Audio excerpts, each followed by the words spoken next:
Bore da, good morning and welcome to this Digital Health and Care Wales Programme Delivery Committee. In relation to today's meeting, I'd like to make a few comments before we get started. The first is this is the 1 year anniversary of the inception of this committee. It was set up in response to a review that was conducted by DHCW and supported by the Welsh Government. As a new committee, we've held a number of development sessions in order to understand how it's working and make some improvements as we go along, and we will continue to do that going forward. In relation to the meeting today, members attending won't always be looking at the camera. We have quite a large meeting pack with lots of papers in it, and from time to time we'll be looking away from the camera at the papers that we have in front of us. We're planning to take a 20-minute break during the meeting after we've completed section 3 of the agenda, and we're hoping to conclude today's meeting at 12:45. In the interest of time, we won't do introductions at the start. What I would ask is that when participants speak for the first time, if they would introduce themselves then, that will probably be more time efficient. And I'll now move on to the agenda for today's meeting, which is apologies for absence. I have received none, so everybody that should be here is present, other than Mark and Rebecca, who won't be able to join us for the NDR deep dive later, but even I understand you're covering that on the agenda. Excellent. Yes. Okay. I'll move on to declarations of interest next. If anybody's got an interest related to things on today's agenda, could they please raise it now? Okay, I'm seeing shakings of head and no hands up, so I think we're good to go. In which case we'll move on to the consent agenda. First item is the minutes of the last meeting. These are for approval. Could I ask if anybody's got any comments or any amendments of accuracy that would like to make to the minutes? They raise them now. Otherwise, we will approve them as a record of the meeting previous. Can't see any hands and a few noddings ahead, so I think we're good on the minutes, so we'll approve those. The forward work plan is next, and that's really there just for noting to show what items will be coming to the committee largely over the next 12 months. We have a 12-month cycle where we do a deep dive on 3 of our major programs at each meeting and an overview of all of them at the start of the meeting. Moving on to the main agenda, the action log, there was only one action from the last meeting, which has now been closed. So there's nothing outstanding that we need to worry about. And let's move on to item 3.2, which is the major programs report. This is for noting and insurance, and I'll hand over to our Executive Director of Strategy to introduce this and then bring colleagues in for the updates on the various major programs.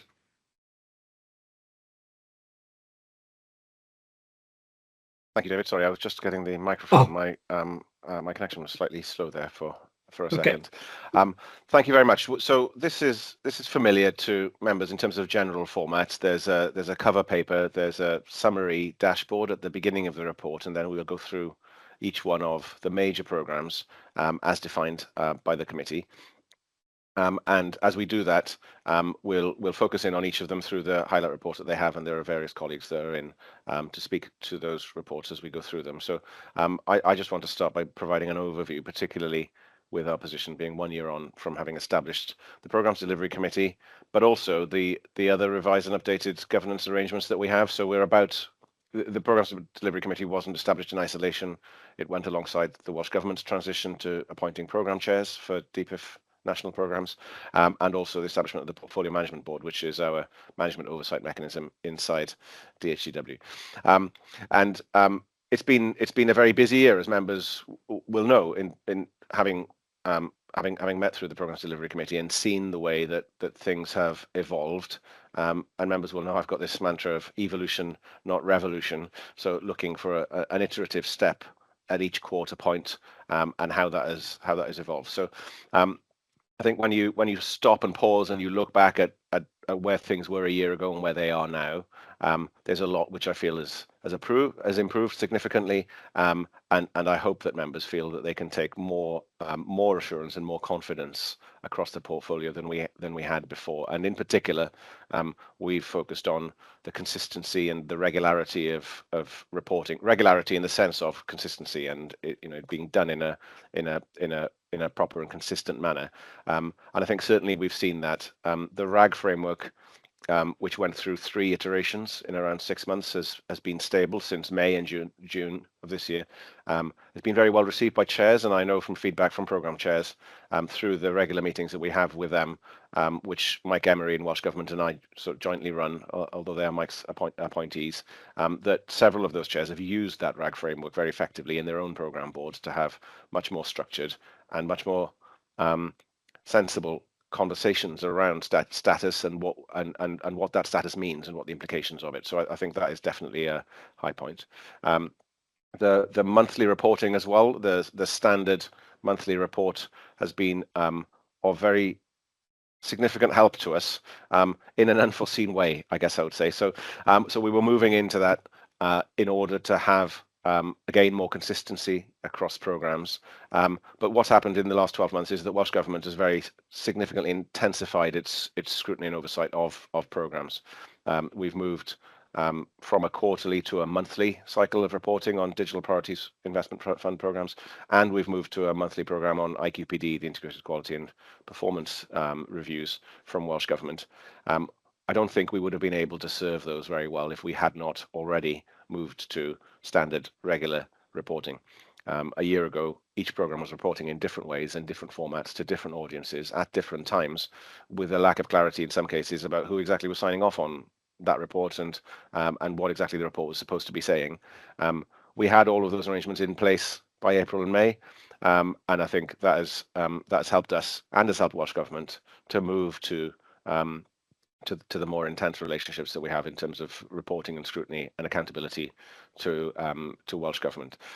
So I think, again, that is a great benefit. And then the third thing, which I'll pick out as part of that standardization, is that we are now rolling out with programme chairs standard terms of reference for programme boards. So programme boards, again, have been constituted in different ways. They've grown organically.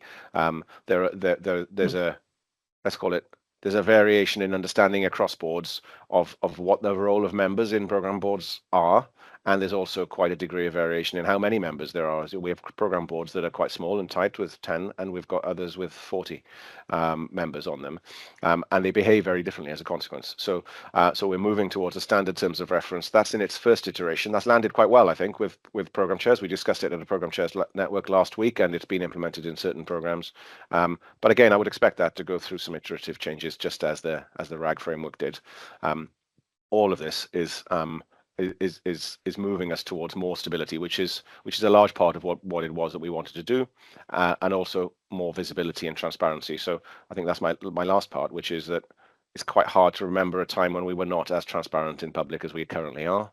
Through this committee, an annual update for every report for every programme, a quarterly highlight report for every programme, all of it on the record, all of it on our website for review, to go back and to look at. And it feels very normal, actually, to me now, surprisingly normal. And it's very easy to forget that a year ago that didn't happen at all.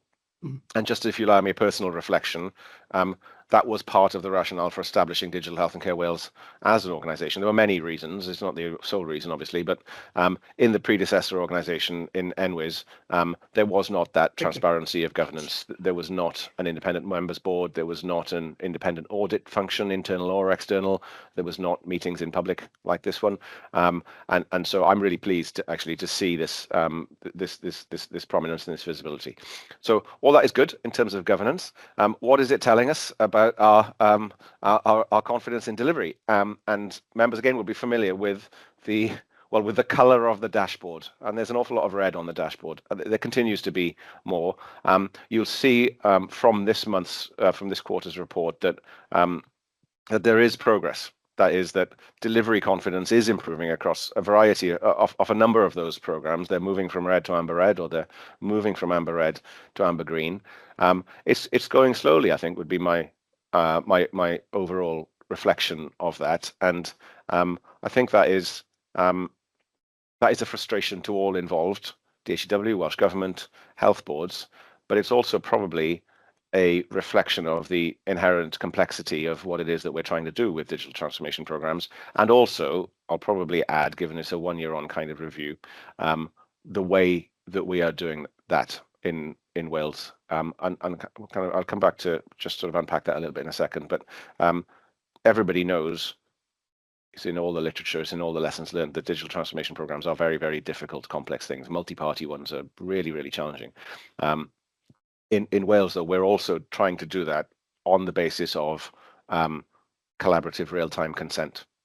That is, we are from day to day, from week to week, from month to month, securing consent on an ongoing basis, and that consent we have to secure it and we have to maintain it, I think, is the key point, because of the values of NHS in Wales, because of the remit that we're given by Welsh governments, because of the expectations from our stakeholders, and that does bring a quite significant overhead for us. So what we're doing is inherently complex. I do genuinely feel that I can give to the board more assurance, significantly more assurance than we had a year ago on controls and on reporting and on transparency. And those are things that we wanted to achieve. And I'm very, very pleased with the progress that we've made on those areas. And that's not just for you as members for this subcommittee, but for Welsh Government, for other stakeholders and partners as well. I think I can also say I've got more assurance and more confidence than I would have had, that I did have a year and 18 months ago about the capability and the ability of our team. And some of that is because of lessons being learned. You know, when things go wrong, or when things are difficult and you have to pull together or work closely with stakeholders to resolve issues, you learn an awful lot from that. But also because we've supported that with professional training. We've put 35 people through management of portfolios as a professional certification. We've tried to bring a discipline, and we've recruited in a tactical way to strengthen. And you saw some of our new heads of programs presenting at the last meeting in August. So in a variety of ways, I think our capability has improved. All those things together have exposed some of the issues and some of the cracks and fissures in the system. So, you know, as we have more transparency, we have more assurance, we have more control, we have more capability, we have more experience in our program managers. That is showing more of the variation in how those programs are delivered, good and bad, and it's giving us more of an insight about where pressures and tensions from across the system are impacting on program delivery. I think the positivity comes from, and I'm always trying to be glass half full, is that you know, we are working through those things, and I have confidence in the teams that are out there engaging with partners to work through those things, and I'm confident that there is progress that is being made. And before I get to a couple of things that I think, just looking forward, which again you'll see coming through the papers, is that there has been lots of close and constructive working with all of our key delivery partners, including Welsh Government. So it's quite easy for people to interpret me saying Welsh Government has intensified its monitoring and its oversight of us into a monthly cycle. And you'll see some of the comments around how the DPIF funding arrangements have changed and the change of quarterly milestones that are in those spaces. But that has been done in partnership with Welsh Government, and some elements of that are things that are very constructive and helpful, and that we're rolling through into our IMTP arrangement, particularly the notion of an annual objective that sets out a 1 year trajectory and plan, and then a visibility of how 4 substantive quarterly milestones support the achievement of that objective that is then aligned to strategy. And I think that has been very helpful. I think on the diagnostics programs, which, as you know, were transferred to us at the beginning of 2023 from the collaborative, they are working to a very challenging delivery timetable. Michelle will be updating on them later, but there is really, really genuinely close collaborative joint partnership working with our health board partners on those in a tough environment, because a crisis and a hard deadline really focuses minds. And I think all of us in the system should be proud of how those programs have been turned around and the track that they're on. That's not to say that they're all green and that everything is fantastic and smooth and easy. There's still some challenges that we need to work through and do that at pace, but everybody is working through that at pace. And then for me, finally, and I'll talk about this at the end as well when I'm doing the NDR update, the NDR is the most federated of our programs, very, very close partnership with health boards and very good progress made over the last year. And in particular, some of our health boards are really pushing forward on the AI agenda and using some of the functionality, and then playing that back to the other partners in the program. So there are lots of areas where these things are working really, really well. The two bits, so that was the glass half full. The glass half empty. The two areas which I think would improve our position over the next 6 months, which is apart from continuing with that effort to standardize, to make more consistent, to train, to have the capabilities that we need, and to have that management daily oversight grip. The first is funding certainty. As you know from previous meetings, there's a high degree of uncertainty around funding at the minute, both in year and for future years. When you're running complex multi-year transformation programs, it is very difficult if you don't have certainty on future funding. Whether that is a degree of comfort that will allow you to make solid assumptions on future funding, or whether that's a formal allocation that gives you a really solid, stable platform on which to do your resource planning, on which you can recruit, on which you can engage with suppliers, in which you can properly map out what you're going to do. In the absence of that, you're forced to live in the moment from month to quarter, and on good risk management principles, you're also forced to hedge when you are recruiting. So you recruit on fixed term, and that gives you less certainty that those key people, and it's always about people, will stay with you for the long term and for the duration of that program. So I think that lapses, and I understand why there is funding certainty. Welsh Government operates in its own context and is under pressure because of the wider funding position. So I'm not saying that there's fault. There's always local pressures, national pressures, and different contexts that we work with. But that fund, if there was funding certainty, that would give us more planning certainty, which would give us more delivery confidence, which would give us more stability in the portfolio and across each individual program. So that was one thing that would improve. And then the second bit comes back to the point around continuous collaborative working and delivery, which is based on consent. It is a really strong, an embedded part of the Welsh policy style, not just in the NHS, but across the whole of the public sector. That it is not a command and control mechanism. It's not a directive mechanism, and has not been for 15 to 20 years. We are committed, as board members will know from the last full board meeting where we looked at the stakeholder engagement review. We're committing to work with our partners on the basis of securing and retaining their consent through trust and confidence, and that's mission 5. The challenge is that when there is pressure in the system, and there is, then fissures and cracks come up. And I've got 5 brothers and sisters, and I think of it that way. It is difficult to organize anything for 5 brothers and sisters, because I can't force them to do anything, and they can't force me to do anything, and everybody's got a different view about where we should go and what we should do when we get together. And that's as simple as a reunion over a weekend. So we are in that position where we've got many different partners in all of these national programs, and all of them will have a view, and all of them will have local pressures, and we have to work very, very hard to knit that together over and over, from month to month, from quarter to quarter. And I think that one of the things that might improve the position would be to move towards collective decisions that are based on with delivery, which is then based on formal commitments, as opposed to collaborative working with delivery, which is based on consent. And there are a number of ways to get that. One of them is that we manage to marshal all of those partners to sign up and to formally commit to a joint way of working, and that locks in. There's work around the governance that we need to look at. The mechanisms for doing that are not that clearly set out at the moment in the system. When we re-engineered diagnostics programs last summer, every health board in Wales took a paper to their board at the same time on a day in July. I think it was the 28th of July 2023 or something. That is a pretty heavy governance mechanism in order to lock in those kinds of joint commitments. But if we could get to formally committed collective decisions, then that would help. And that's not the only way. Welsh Government can also encourage and support that by setting out a very clear policy statement, setting out a very clear policy direction. And the new Cabinet Secretary was speaking to the NHS Confederation yesterday.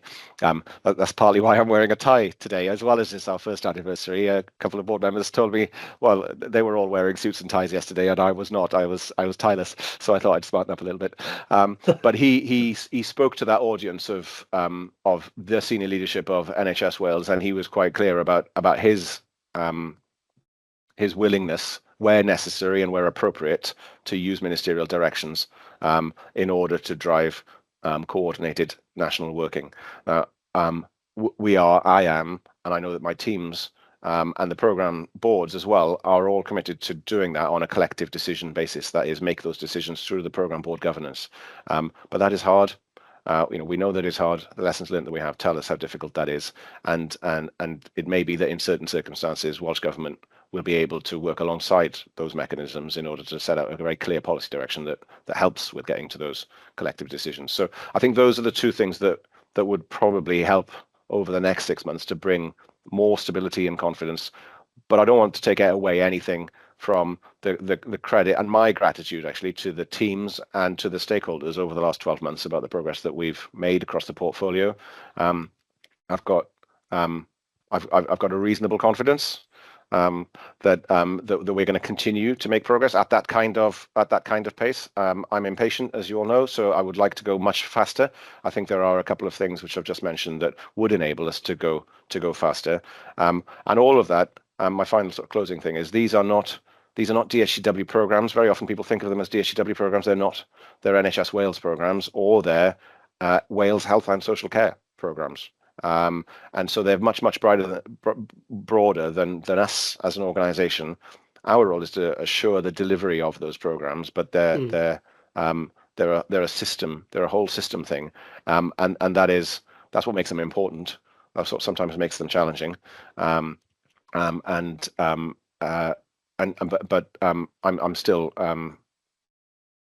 still overall I'm still very pleased with the progress that we've made, and the additional and enhanced assurance and confidence that I can give to the board today. And I can see some hands up, so I'll go to questions, and then we'll step in. I suppose I'll hand back to you, David, and we'll go through the individual slides. Okay, fine. Thanks, Evan. Rowan, you got your hand up? Yeah, just a quick response. I mean, Ivan, I think that summary was really valuable. I think that reflection and the work that everyone's done to get us here is something we can all be really proud of. And I was also thinking, as you were talking, that the culture in which we work is plays such a big part in how sometimes we put additional challenge into the system. So this continuous collaborative consent has a cost, because there's a big time commitment in order to make that happen. And in the current economic situation that we have, where funding is not as certain as we want, I think we have to call that out and talk about it, because in other situations, when you're trying to deliver complex solutions like we are, which involve change, you would have a consensus building activity. And then I don't like the language, because it always sounds a bit confrontational, but a moment where you disagree, and you may disagree, but you commit to go forward, because the broad consensus, it might not be for everyone, is to go down a path. And you talked earlier about getting that written commitment, but do you see any possibility in the current situation to maybe move into a sort of more of a disagree and commit mode within programs for periods of time, just to maybe free up some of the overhead of this continual consensus? Or do you think we don't yet have sufficient trust across the organisation to be able to achieve that? So just my thoughts, really. Yeah. So I like that disagree and commit framing. Jeff Bezos has used it very strongly in Amazon. Is disagree and commit and avoid having the meeting after the meeting. I think there's quite a high degree of trust, and I think for me anyway, I feel that there's a good level of candor, openness, and transparency. The challenge is that the pressures in a local health board, for example, are quite different to the pressures that are held at the national level, and those are in tension. And the governance structures that we have across NHS Wales make local health boards accountable for the interests of their local region and for their local population. So when I'm having conversations with digital directors and others, it's a very respectful conversation in my experience, so they understand our remit as a national organization, and I understand their position as a local organization, and we're driven by the design of the system and by the governance that we have. Welsh Government is just about to complete and to share the outcomes of its review of digital governance, which looks at roles and responsibilities, because the NHS Executive is in the mix as well as a fairly new arrival, and so is the Welsh Government, of course. And we'll see what that does to help us in terms of clarifying and separating roles and responsibilities and the relationships to some degree between us and them. So I think the trust and confidence is there. I think the roles and responsibilities are there. The disagree and commit is the challenging bit, because very often in programme boards, the representatives of health boards in programme boards are not able to commit on behalf of their organisation. And I think one of our lessons learned from a programme, so if we look at the diagnostics programmes, and if we look at the Welsh intensive care system as well, they were all put in place by through the NHS Wales Collaborative, which was the NHS Wales chief executives collectively. So decisions were made years ago. Decisions were made by all of the chief executives in Wales, and yet those decisions do not stick 3-4 years later, because there isn't the mechanism in the system through which they become a formal commitment. So I think that it is about relationships, and it is about personalities. Of course, everything is. It's always about people, but it's also about how is our system designed to enable these types of big, challenging decisions, so that if we do collectively decide, that absolutely locks in for the duration of that program. And I think that's probably what we struggle with, is that programs, they unravel because there's a gravitational pull back to where we were. So I think we can get to disagree and commit. We're struggling to avoid the meeting after the meeting. Okay, thanks, Ivan. Simon. Thanks, David. I've got a few things, Ivan, to pick up on, going through in the order that you've introduced in. The first is a simple question, but let me finish all the bits and then perhaps come back to the answer. Do we still have some programme boards that the Welsh Government haven't appointed chairs to? And if so, which are they? The second is, and I know we're going to go into the slides around the individual programmes in more detail in a moment, but this is an overarching issue. If you look at I think it's the 4 programmes that are currently rated red: connecting care, eye care, maternity, and intensive care. And recognising that RAG rating is usually around rating yourself and what's within your control and what's within your purview. In some of them it's all, but virtually all the issues that are a route to green are out with our control and our Welsh Government's responsibility. So the concern I have is and people will often look at a RAG rating, they'll look at the colour. They won't necessarily look at the narrative. So at the moment, the colour is red, but a significant bit, and for eye care, it's the entirety of moving us out of red, is out with our control. And I think we do need to think of a way in which we can present that, because as it stands at the moment, it would be quite easy to say, well, you've got 4 programmes in red, what are you doing about it? Well, intensive care, there's nothing more we can do about it at the moment. Eye care, there's nothing more we can do about it at the moment. And maternity, to a large extent, we've virtually done everything we need to do to get us to the next stage. So I think we need to think about that, because to put it crudely, we will get beaten up for things that we are not our responsibility. Yeah. The next point you made, and a point well made, Ivan, and I'm making this everywhere I can, and did with the minister, meeting with the minister, with myself and Helen meeting with the minister and the cabinet secretary earlier this week, is the funding uncertainty.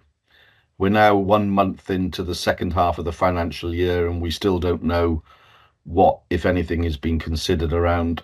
This is a comment, really, even rather than a question, because you've commented on it as well, around what's happening to a not inconsiderable amount of funding related to people in the next financial year. And at the moment, I'm not getting any response other than, yes, we understand the issue and understand we need to address it, but rest assured that myself and Helen are raising it wherever we can with government. And the last point I wanted to pick up on is absolutely, and the requirement and the need for a clear policy direction to enable us to work better with the system, and particularly around single instance national programs. And I'm increasingly trying to get that conversation into the patient safety bucket, if you like, because it is a patient safety issue. If we end up with whatever nature of issue we're addressing, but if we end up with 7 different systems, then you are building the potential for patient safety risk into the system. And I think we need to be very clear. Like cyber isn't a thing about as I said, a Russian teenager sitting in their bedroom trying to get some bitcoins. The consequences is patient safety. So we need to think about how we move the narrative around that clear policy direction, and once for Wales very much into a patient safety, citizen safety mode of thinking in the wider system. Sorry, a little bit of a rant, but it's been a week. Well, let me try and answer that in stages. I'm not personally cited on the status of chairs for every single program. So the ones that I know, I will share. As you know, the program chairs are appointed by Welsh Government. From memory, I'm fairly sure from memory that they were appointed for a 1-year term. So historically, SROs were appointed. You have the con until relieved, right? Was the general framing of the SRO appointment letters. And I know because I drafted those original SRO letters. When we moved to program chairs, I think they were 1-year terms. They were issued at the end of November last year, so they're coming up for review, and we briefly covered that at a program chairs network meeting with Welsh Government representatives last week, just to confirm exactly what their position is for those program chairs that are already in post. There is a program chair that's been appointed and confirmed for cancer now. That's Sian Richards. She's appointed until the end of March, which is the end of the program, of the CANISC migration program, shall we say. And Mike, as you are aware, and we discussed at the last meeting, is holding the chair of the NDR program on an interim basis, indicatively for around 6 months. Is the understanding that we have, because it does cause some governance issues. For Welsh Intensive Care, there's no chair appointed at the minute, I don't think. Is there, Michelle? Yep, that's correct. And we've had some conversations around connecting care as well, and I'm not sure, I'm just looking at Sam as to whether, so we don't have chairs for connecting care. So those are the ones that I have, and obviously 2 really important programs there, Welsh Intensive Care and connecting care. And I'd also add that it is only the national DPIF programs that have chairs appointed by Welsh Government. So the Digital Priorities Investment Fund doesn't only fund programs that are delivered nationally by us, but it funds local programs like the local e-prescribing programs, for example. None of those local EPMA programs have chairs appointed. So that is something, again, that we're having a discussion with Welsh Government. It's Welsh Government's discretion and choice as to whether to appoint chairs to those. But they are DPIF programs, only that they are hosted and delivered by another organisation, not by DHCW. But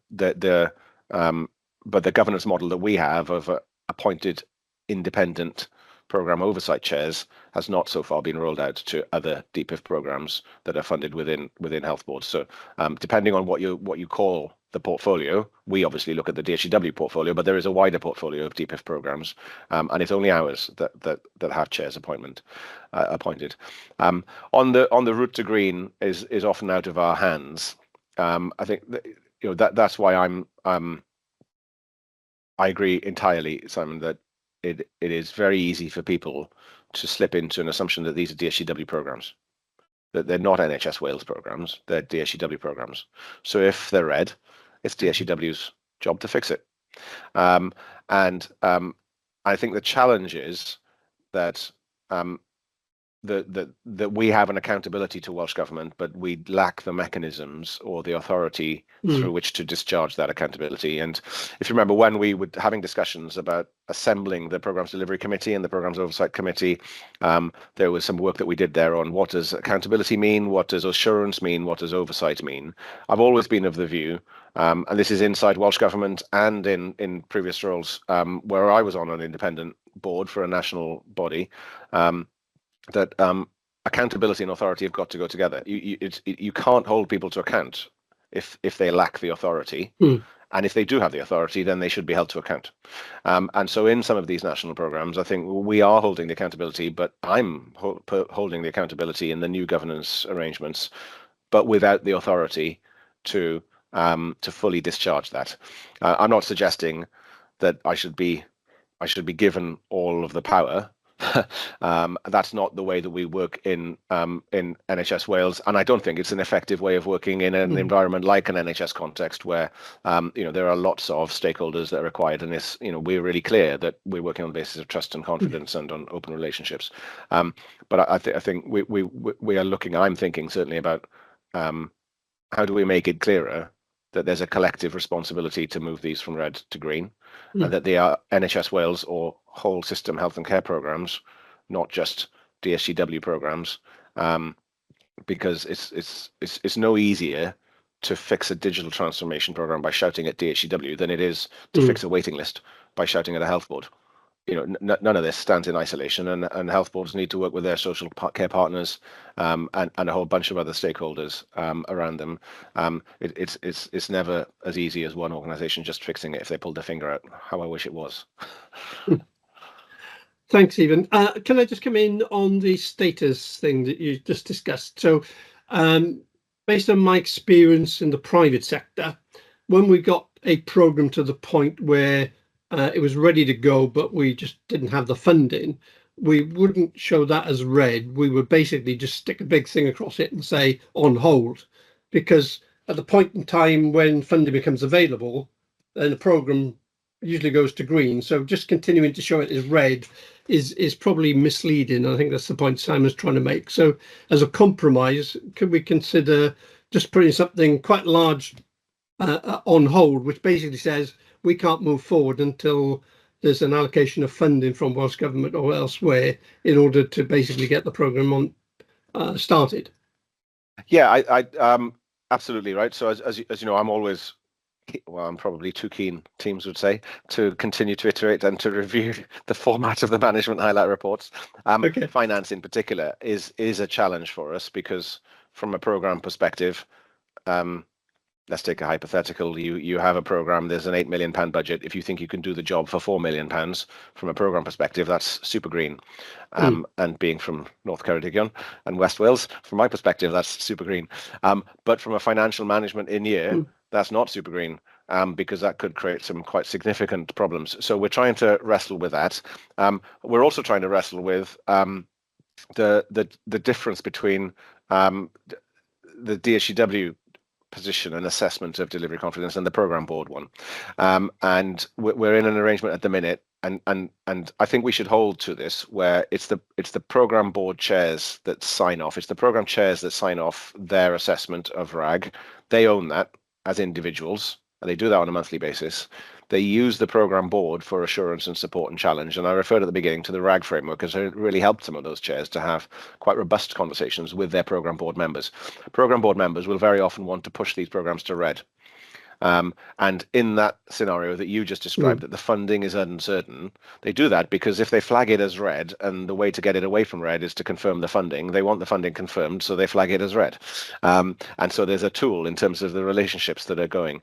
And what I don't want to get into a position is that I or we are overruling the assessment of the programme board chairs. But certainly we will take it back through that RAG framework, and we'll take it back to programme chairs. We meet now every 4 months or so as a programme chairs network to discuss exactly that, because I agree with you. My feeling is that too many of the programmes have been overly pessimistic in terms of the funding. It could be none of these programs are funding beyond 31st of March, so they could all be red on that basis. And that comes back to the reasonable confidence, the low confidence, and the no confidence assessment. I've got a reasonable confidence that NDR and DSPP will be funded beyond the end of March. But on paper, we've got no certainty at all. Absolutely none. So I'll take that back to the chairs. Okay. We'll play that back into the guidance on the RAG framework as well. Yeah, could I, based on what you've said in terms of how they see the use of the red thing, actually, as somebody who's been both a reviewer of programs and a program lead, actually flagging it up as on hold is usually a lot more effective than saying it's red, because red sort of could be red for a number of reasons. On hold is, well, why is it on hold? Because there's no funding, basically. So it's a much better flag for the fact that there's a funding gap than just saying it's a red program. So, but good. No, yeah, absolutely right. I think that's really helpful, and we'll play that back in, because at the minute we don't have a mechanism for showing a program which is on hold, or even a program which is in some ways pre-start in some ways. So we don't have that either. So we absolutely. Thank you. We'll look at that. Right, I'll bring Simon in for one last point on this, and we need to move on. Simon? Yeah, sorry, I don't want to labour the point, but I think it is really important, this, because this report, RAG rating, will go straight into our public board, and it will be what people are assessing us against. And I understand the programme board's view on it, but they are using it for a different purpose, in a sense. We are being held to account for what appears on the paper. I like your idea, David. I think I have no problem with us getting a red rating and us addressing it, if that's what because we've got things we need to do. Absolutely, that's absolutely what we should be doing. But where we're assessing a RAG assessing, and it's coming out at red because it's something, and iCare is the obvious example, because it's entirely out of our control. I think we do need to look at that, because we are getting stuff played back to us now on the basis of the way in which we are recording our RAG recording. Okay, thanks for that, Simon. Let's move on. We need to go through the highlight report for each of the programs that aren't being deep dived later. So the first one of those is GP Systems Framework, and for that I'm going to hand over to Sam. Thank you, Chair. This is quite an easy one, really. It's a nice one to report on. So obviously this is the transition from Cegedim, who are the outgoing one of the outgoing GP suppliers, to EMIS, who will be the sole supplier in Wales. And there's the work that goes on behind transition is quite lengthy. It's quite difficult. Obviously, there's a lot of training. There's a lot of integration to be done. But the primary care team working really closely with our partners to get this over the line. It will take quite a while to do, because you can't do it very quickly. I think we had a session on this when we were up in North Wales, where we were able to show the board exactly the intricacies of what it takes to do this. So far, we have transitioned. The note says 22, but actually we're up to 30 now, so it's a little bit of an update on that. By Christmas, we'll have transitioned another 10, so up to 40, and there are 20 in the process, so they're in the middle of being transitioned too. And also, we've just undertaken actually a review with partners, so that's talking to our GMS colleagues and with EMIS about how we could potentially accelerate the transition. So that piece of work has just been worked through, and we will bring that back to discussion for our internal governance. But it's green, it's ongoing, and so far it's been, I'm going to touch wood really strongly now, it's been a very, very good process. Yep. That seems to be resulting in what we're looking for, which is the least possible disruption for our GP practices. Yeah, right. Okay, thank you for that summary, Sam. Any questions for Sam on the GP framework? No, really good to see a green program. Thank you, Sam. Right, let's move on to Digital Attorney Cymru, and for that we're going to go to Michelle.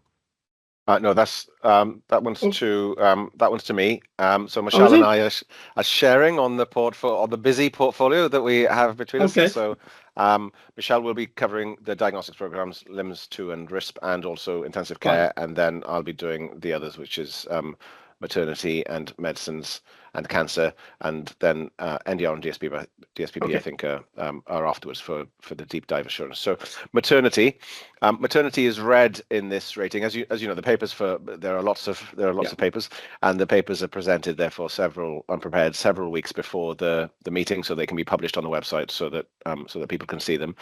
At its last meeting, I'm very pleased that the Digital Maternity Cymru programme or the chair has reassessed the delivery confidence from red to amber red, and that's on the basis that the procurement process has begun. So this is the procurement of a national framework for an all-Wales digital maternity system.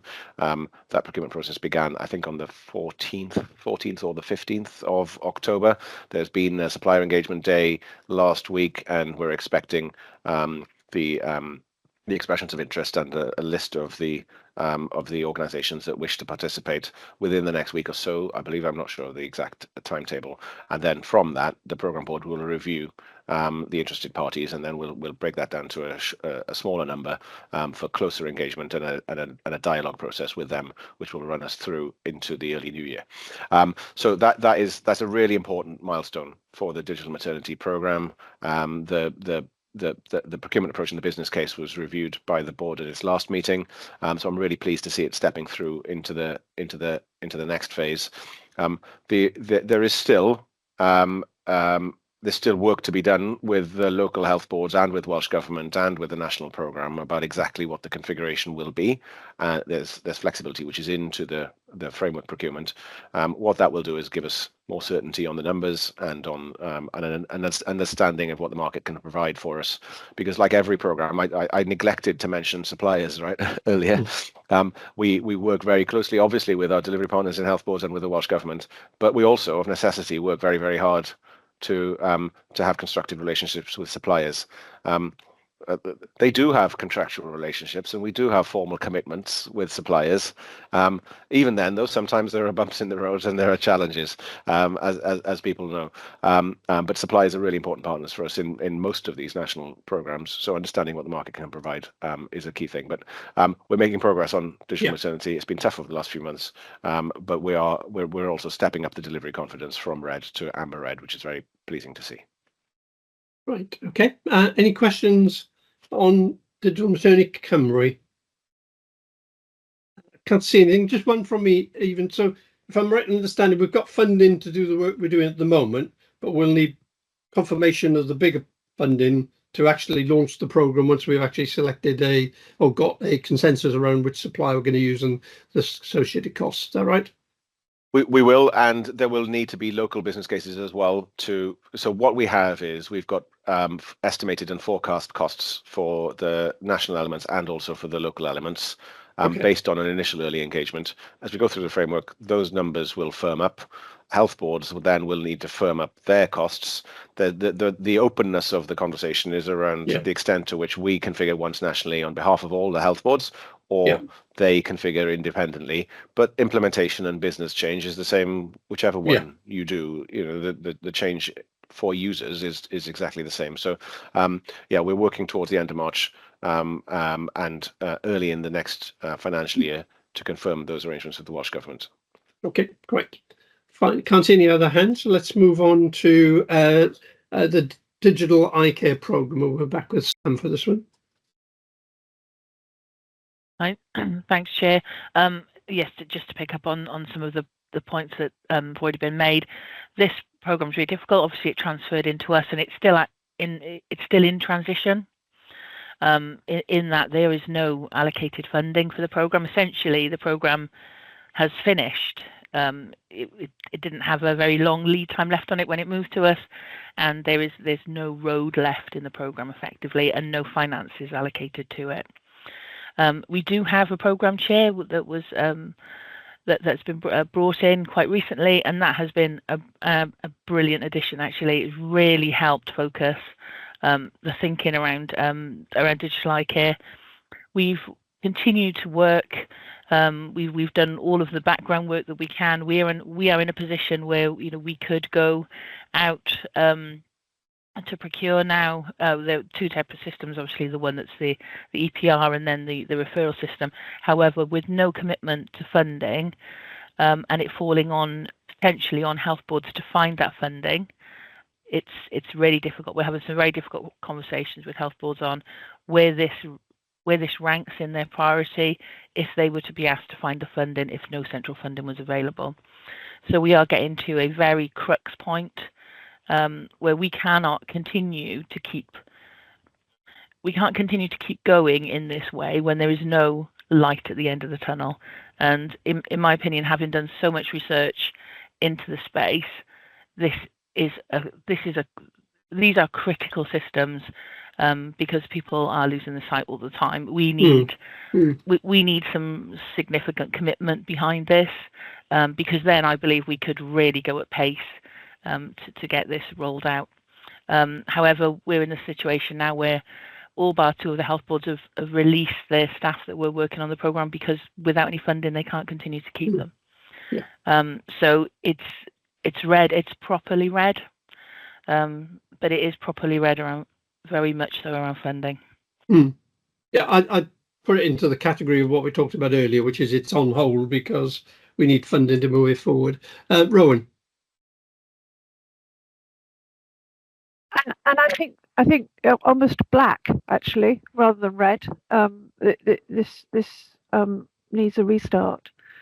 But I guess, Sam, this is an example of how a program was funded and has been taken through to a point where it didn't really get to an actionable stage in doing that research. And that's not to say that didn't have any value, but that there possibly are two different ways of thinking about the cost of funding.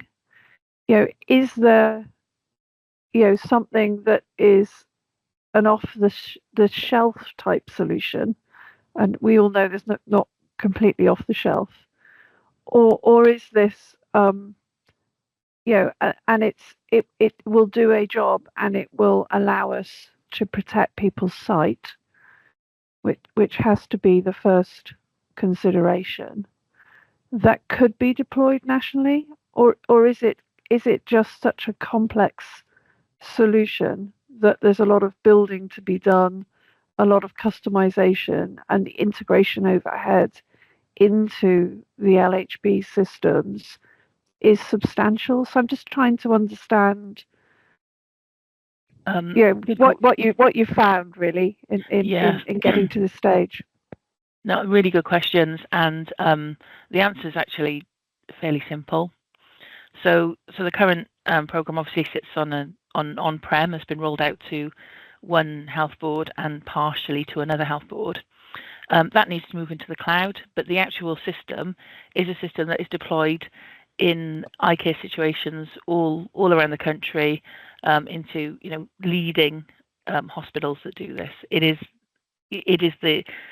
is what you would expect. It is supported by the Royal College of Ophthalmologists, who have endorsed it. So it absolutely is the thing that we would want, and it is the thing that we can roll out. And the work that was done by the original programme is there to show how it can be done and has drawn up the pathways for that. So it feels very simple in that stage.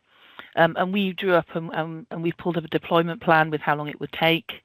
The research, all of the groundwork has been done ready for that. And then the second one is the e-referrals, which is really important for the support in the primary care and to actually get a more throughput of cases. And again, there's one of those there's one of those options that you mentioned where you could bill this whilst flying it. That is an option. However, there are very well recognised options, several on the market, and we have done the market evaluation of that, and there are a couple that come to the top of the list. They are not actually hugely expensive products, but they are, again, used very, very widely, and one or two of them are absolutely would do the job that we need them to do. So it does feel like we are very much in the.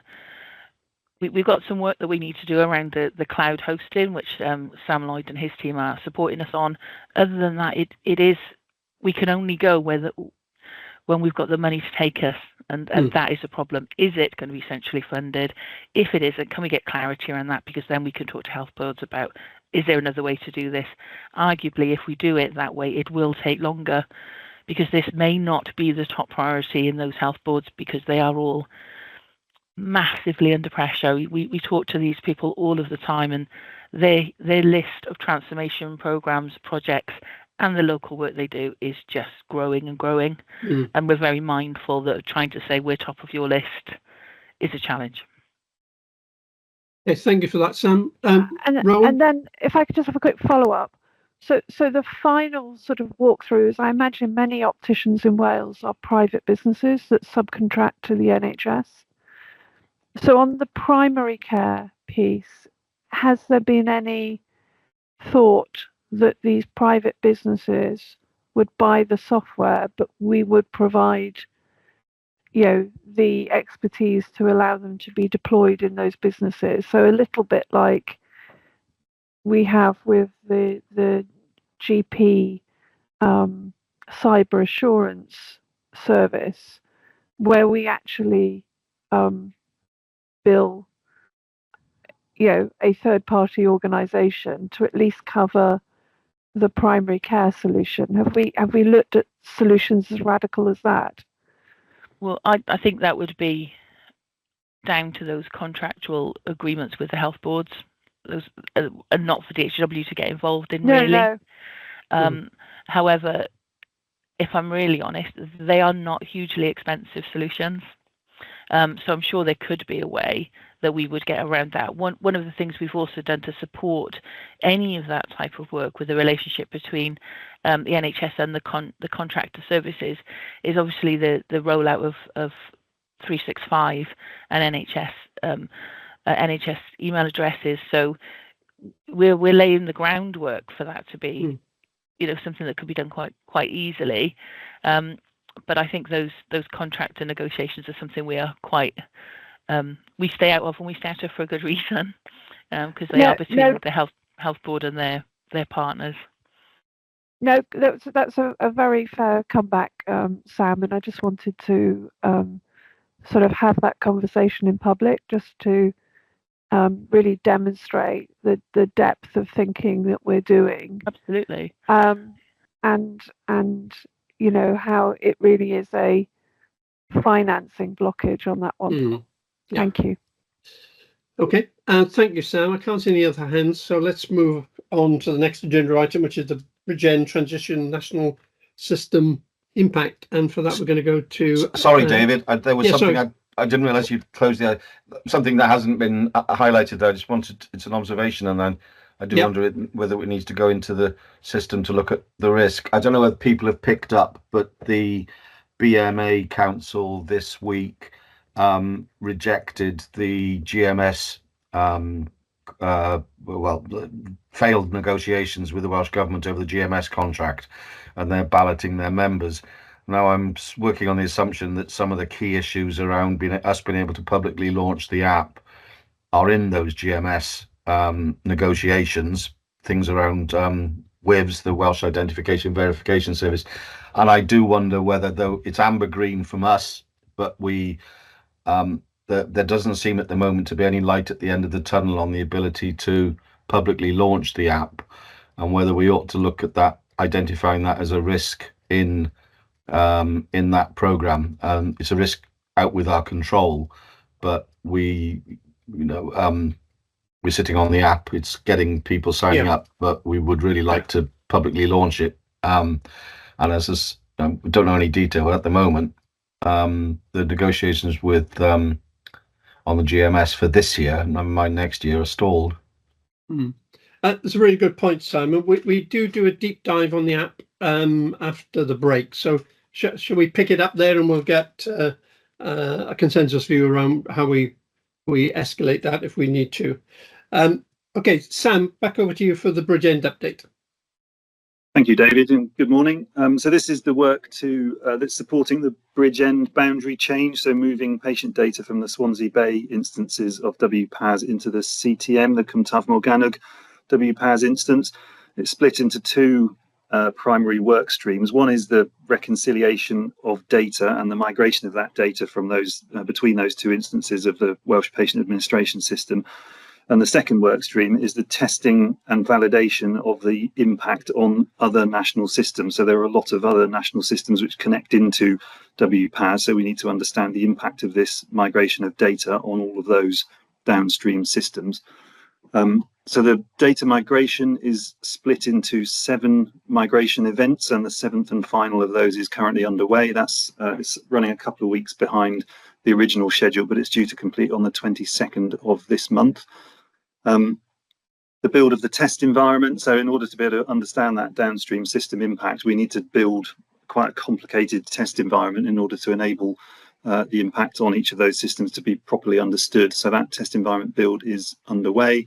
There's quite a few cybersecurity and information governance considerations around that, because the test environment will contain live data. So, we need to make sure it's properly secure. The sign off of that environment is due to take place early next week. We're having workshops with colleagues from Swansea Bay and Cwmtaf Morgannwg to go through the plan for go live, which will include a full dress rehearsal. That dress rehearsal is due to take place a month before the go live in May 2025, so that we'll do a dry run of the event leading up to that. So as I say, the go live date is currently expected to be the 16th of May 2025. We are aware, of course, that Cwmtaf Morgannwg Health Board is having some estates issues at the moment, so we're working closely with them to understand whether there are any impacts of that on the work that we're doing. So there are decisions that the Health Board have made around the volume of data that they want to migrate, which they may wish to revisit in the light of their other pressing priorities at the moment. So we're working with them to understand whether that will have any impact. It's not clear at the moment whether or not it will. I mean, it may even serve to accelerate the work in the best case scenario. So largely on course, still some risks that we're managing, and still on track for the go live in May 2025. Great. Okay, thank you, Sam. Any questions for Sam on that update? Ruth? Thanks, Sam, for that update. I think it's always worth pointing out, it's what I always do when this programme comes up, is our go live date we're on track for, but how long will that be since this integration should have actually been done?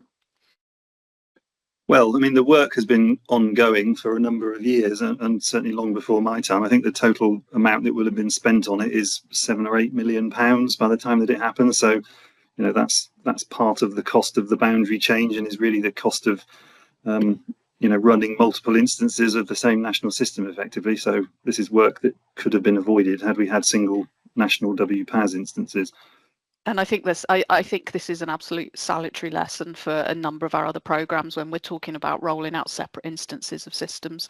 This is a piece of work that could have been avoided, cost could have been avoided, and a massive patient safety issue when you talk about the ability for patients who live across the road from each other, can't access the same data when they're going to the healthcare providers for support. So I think for me, this is one of our biggest examples of why we should not be fragmenting the services that we do, and we need to make sure that we're including that patient safety lens around the proper sharing of data and embedding of our systems when we do them. So I just don't want to ever lose that point when we talk about this program, because the amount of work we have had to do subsequent to the transfer outweighs anything that we would have needed to have happened at the time, and I think that's a salutary lesson for the wider system to remember. Thanks, Sam. 100%. Thank you, Ruth. Yeah, I suspect that cost wasn't even a consideration of that level of cost when that decision was made as well. Chris? Yeah, it was just to confirm, it was the 1st of April 2019, so coming up for 6 years. Yeah, thank you, Chris. Thank you, Chris. Okay, in the interest of time, thank you, Sam, for that update. In the interest of time, let's move on to WCIS, Welsh Intensive Care Information System, and I think I'll come into you for that. Even, is that right? No, to Michelle. Oh, to Michelle. Okay, sorry. I'll do that one, Chair. Sorry to mix things up and create confusion. So Michelle Salem, the Director of Programmes and Engagement, so lead on a number of these programme areas, including WICIS. So WICIS, just really quick reminder, is a programme that was established with a priority request from the Critical Care Network to deploy a digital system that would help them to manage the adult critical care units right across Wales. So all of our hospitals across Wales have critical care units. Some of them, a small number of them, currently have digital systems in place. The majority do not. So this was a priority for them. So to just to the discussion earlier, the WICIS programme has in effect been on hold since May of this year, when we escalated issues to Welsh Government and a decision was made to undertake an independent review. This was something that we fully supported as an organisation, because the objective of the review was to understand whether the solution that had been developed and delivered was capable of being deployed safely across those critical care units. So patient safety, obviously, fundamental importance in terms of any solutions that we deploy. So the review has now been completed through the summer. A company was appointed by Welsh Government, so it was very much arm's length from Digital Health and Care Wales, and they've interviewed a fair number of stakeholders across Wales, particularly in Aneurin Bevan, who were the first health board who were planning to go live. But they've also given the opportunity to all of the health boards in order to feed into that review. The review and recommendations were formally shared with us yesterday as an organisation. So I wasn't necessarily going to delve into the review particularly, but that's really helpful. Obviously, it's good progress for us, and we're now digesting what that says and how we move it forward. I understand that it's included within the papers for the Welsh Government DDAP board this afternoon, so I am expecting that will now start to be shared across the NHS system. And from our perspective, the next steps, which we have agreed with Welsh Government, they have indicated that they remain committed to supporting the delivery of critical care clinical services across the critical care network. And that was what the system was intended to underpin. So one system which would now allow NHS Wales to manage those services on a network basis and have that oversight across the whole system. It's not unusual for people to be moved around the system in critical care, particularly when there are challenges on capacity, maybe move from one hospital to another in order to access those services. So it's really important that we had one system that was able to support that. So the next step, as I understand it now from Welsh Government, will be to arrange a workshop with all of the health boards to look at the solution. There are some key areas where we will need to focus and support some refinements to the system. So I think it is understood that it can't be rolled out as it currently is. That's one of the key conclusions. And we are looking to arrange a workshop now toward the end of November, early December, with all of the health boards to just be really clear about, okay, what are the key areas that need to be addressed? And how will we work together now to move that forward? And I think there's another key issue there around the governance. We touched on it a bit earlier in terms of things like membership of boards and overall governance. That's been quite challenging for us in the critical care space. Lots of stakeholders have been involved, to be fair, and lots of really good clinical representation within the programme. But I think, we need to be really clear now as we move forward, the resetting the governance, being clear about who the decision makers are, who can act for the health boards, and how we can move that forward. So not as comprehensive an update today as I would have hoped, but I do feel now that we have a basis for moving forward, and obviously we'll need to understand now, what does that look like? That's helpful news. Thanks, Michelle. Any questions for Michelle on that update? No. Okay, it's a programme we've covered many times. Good to see that there is some progress at long last after waiting for the results of the review. Has been going on for some time. Okay, I think we're sticking with you, Michelle, and we're now going to RISP. Is that correct? Yep, thank you, Chair. So I'll keep it brief. Happy to take questions. So RISP, significant change programme that impacts all of our health boards and trusts across Wales. So in effect, we are replacing the radiology system. So that's the system that we schedule appointments, scans, etc., and through which reporting is managed, and the picture archiving system. So if you have a scan or an X-ray, an image is taken and it's stored in the PACS system. So these are deployed across Wales, and we are transitioning from one provider to another. As I say, that's quite a big change programme. We have had some challenges in the RISP space, I think it'd be fair to say, with the supplier. and we've done a lot of work with Philips, who are the supplier in this space, and I think we've got much better strategic alignment with them now. We've got really good support from a senior level within their organisation, which has been very helpful. They have made changes to the team that they've deployed to support Wales. And they are continuing to make changes. So we've got very close alignment, regular meetings, regular contract management events, just to really keep a close eye on that. And obviously significant impact for the health boards and trusts. So there's a lot of resource involved in testing and deploying these systems when they change. And we're getting to a really, really key stage. So the first sites to go live. So go live is now in view. Powys will go first. Powys are going live in February. We're on track for February with Powys. Powys is a little bit more straightforward because they don't have legacy systems at the moment. So they don't have a data migration.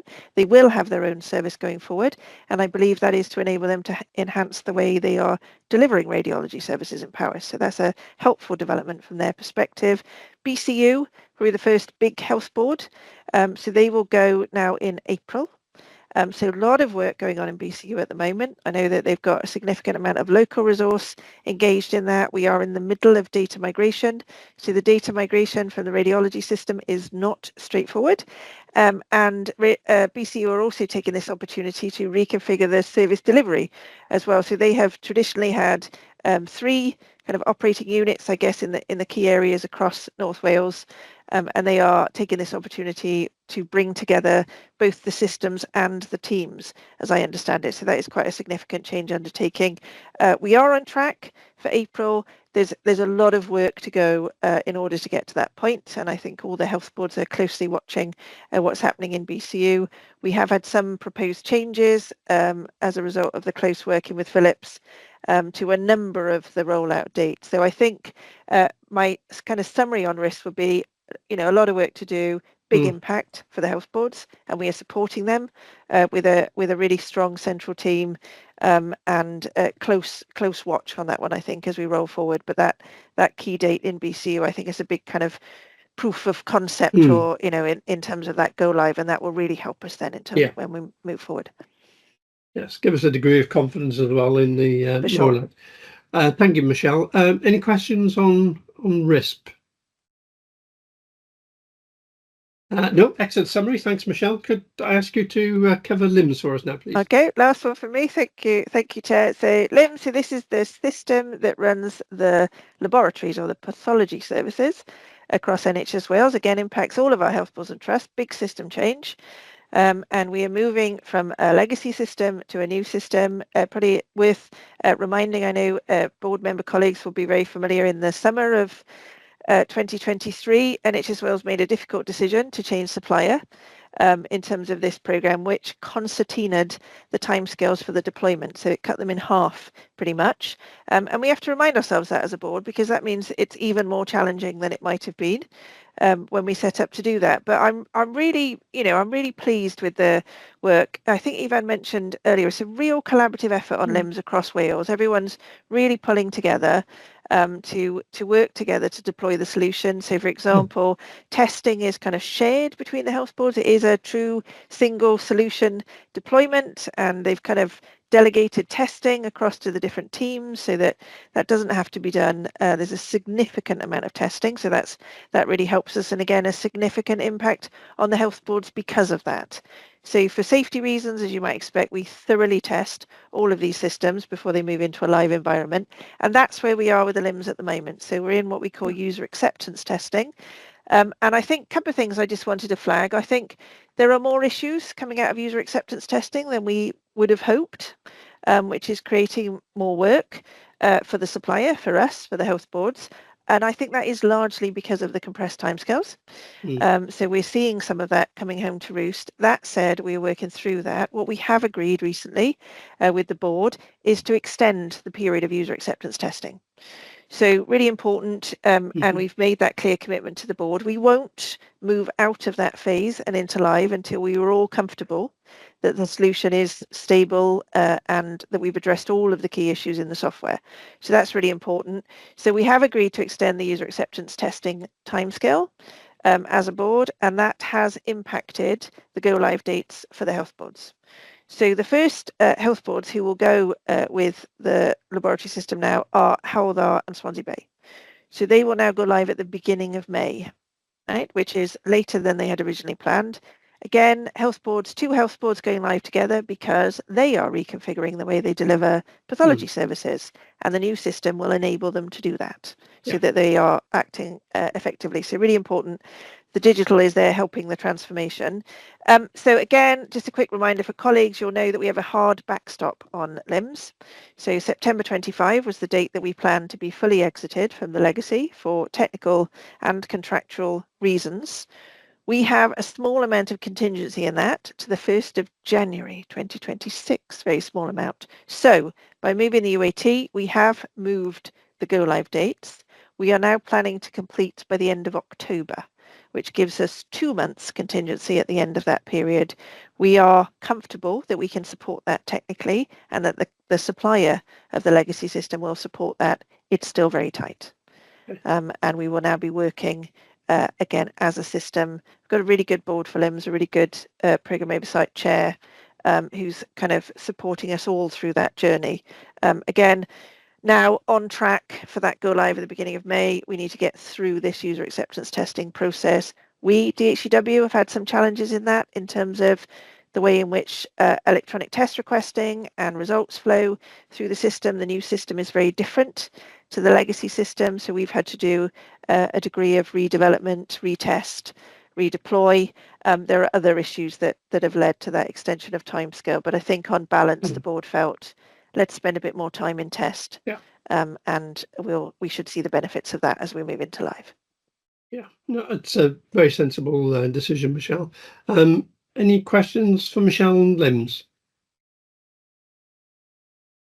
No, as usual, Michelle, that's a really comprehensive update. And before I let you go, can I just say, I remember well the difficulty we had when this transferred to us and the good work that was put in up front. So the fact that the programme is still on track to deliver before our current system goes out of service is remarkable. So well done on where we've got to date. And let's just keep our fingers crossed that all goes well downstream.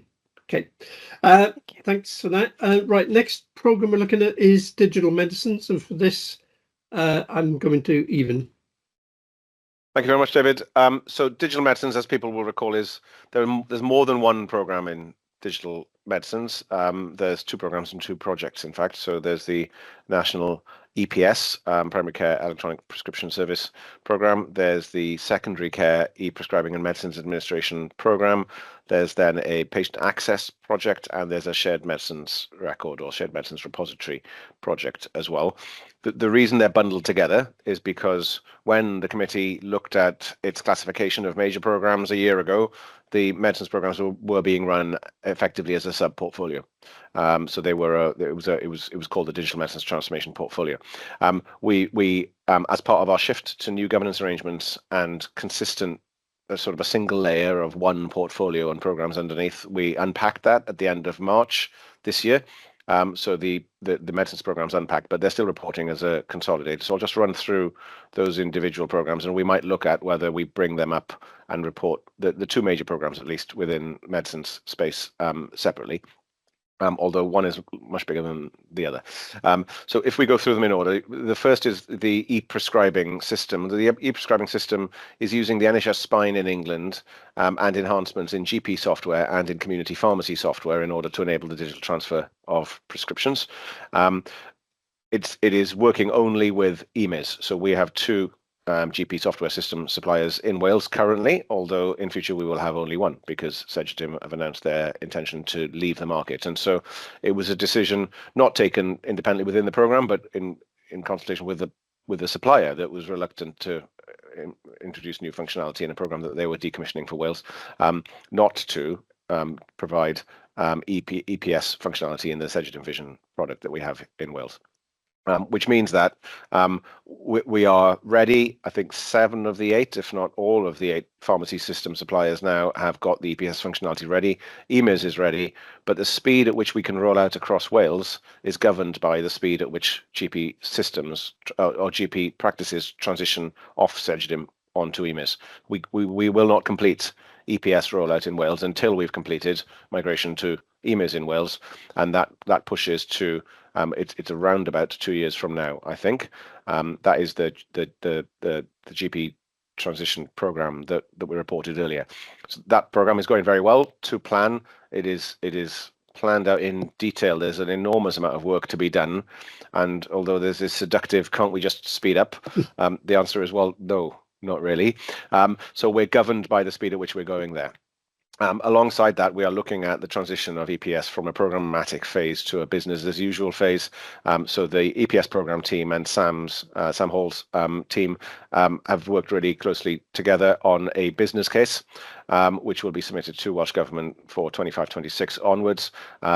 So we're hoping to finalise that business case within the next month or two, and then it will come for noting as major business cases do here, subject to Welsh Government funding, etc. So EPS, I think, is making really good progress. The numbers are scaling up. The numbers sound quite large, 250,000 prescriptions transferred digitally, but in the context of, I think it's 85 million a year or 90 million prescriptions a year or something. In that context, it's a very, very small number, but it is making good, slow, steady, it's making good, steady progress to plan. It's just going to take us some time to go through it because of other constraints.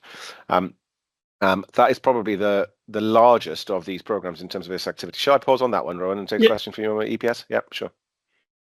It's just very quick, Ivan, on that numbers of prescriptions being transferred electronically, and the how are prescriptions in secondary care? Have they adopted this faster, or is it mainly the first phase of rollout was focused on primary care? Just interested. EPS is primary care. The ambitions of the programs collectively will enable prescribing in secondary care and then delivery in primary care, if you like, or collection of a prescription in primary care. That requires a bunch of things to do with smart card access in a secondary care environment, because the NHS Spine in England uses smart card access. So there are a number of other things that would need to be put in place, which is linked to, but also separate from, the EPMA programs. So at the minute, EPS is primary care only. And the pace of rollout, obviously, is you need both. You need the GP practice and you need the local pharmacies all lined up and ready to go. So there's a geographic and spatial planning element as well, which has also been carefully mapped out as to who gets this. So it's not we just enable all the EMIS practices, boom, we're done. There's a staged and managed approach. So there's really close working between the teams, the primary care team with Sam and the EPS program team, and the GP community and the community pharmacy community, and there are other stakeholders involved as well. So as ever, it's inherently complex, unfortunately. No, and I just raised secondary care because often people are waiting for their prescriptions in order to be discharged, and so there might be some benefit on the wider flow in the system. Yes, and absolutely, that is within scope, although not yet. On EPMA, the national EPMA program was very busy in its initial phase in order to set up the national multi-vendor framework, and is now in a knowledge. It supports a community of knowledge and shared learning and lessons learned, and it brings the different local programs together. But unlike some of the other programs that we have, the funding to local implementations does not run through the national EPMA program. So if you look at NDR as an example, almost half of the NDR funding comes through DHEW and then out to our local health board delivery partners for their work in the NDR space on preparation of their own sort of data stores and various other things. For EPMA, the money goes directly from Welsh Government to the health boards. It doesn't come through us. It doesn't come through the national EPMA program at all. So one of the things that we're looking at with Welsh Government is what is the governance relationship there. Government is very keen that the national EPMA program should ensure, is the word usually used, should ensure compliance with technical standards and with configuration and various other things. That includes compliance with the Welsh Health Circular that the Welsh Government issued last year on using FHIR as a standard for interoperability.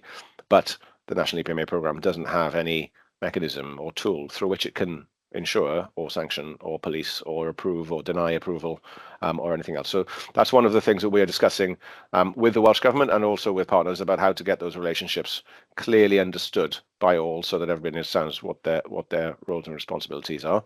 And then the patient access project is very closely linked to the NHS Wales app, prescription ready functionality is the key thing. So there's an alert within the app when your prescription is ready to collect.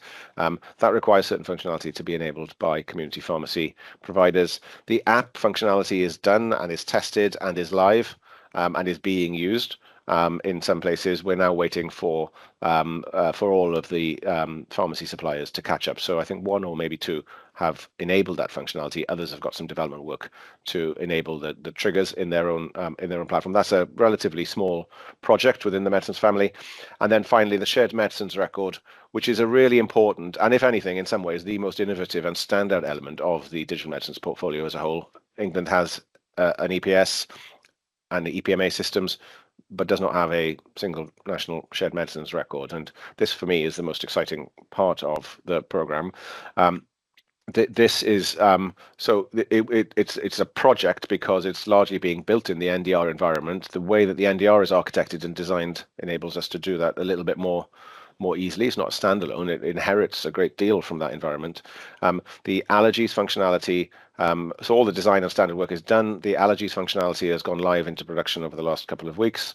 The medicines functionality has been in test for development purposes, linked particularly to the EPMA suppliers for several months now. So there's close work going on that.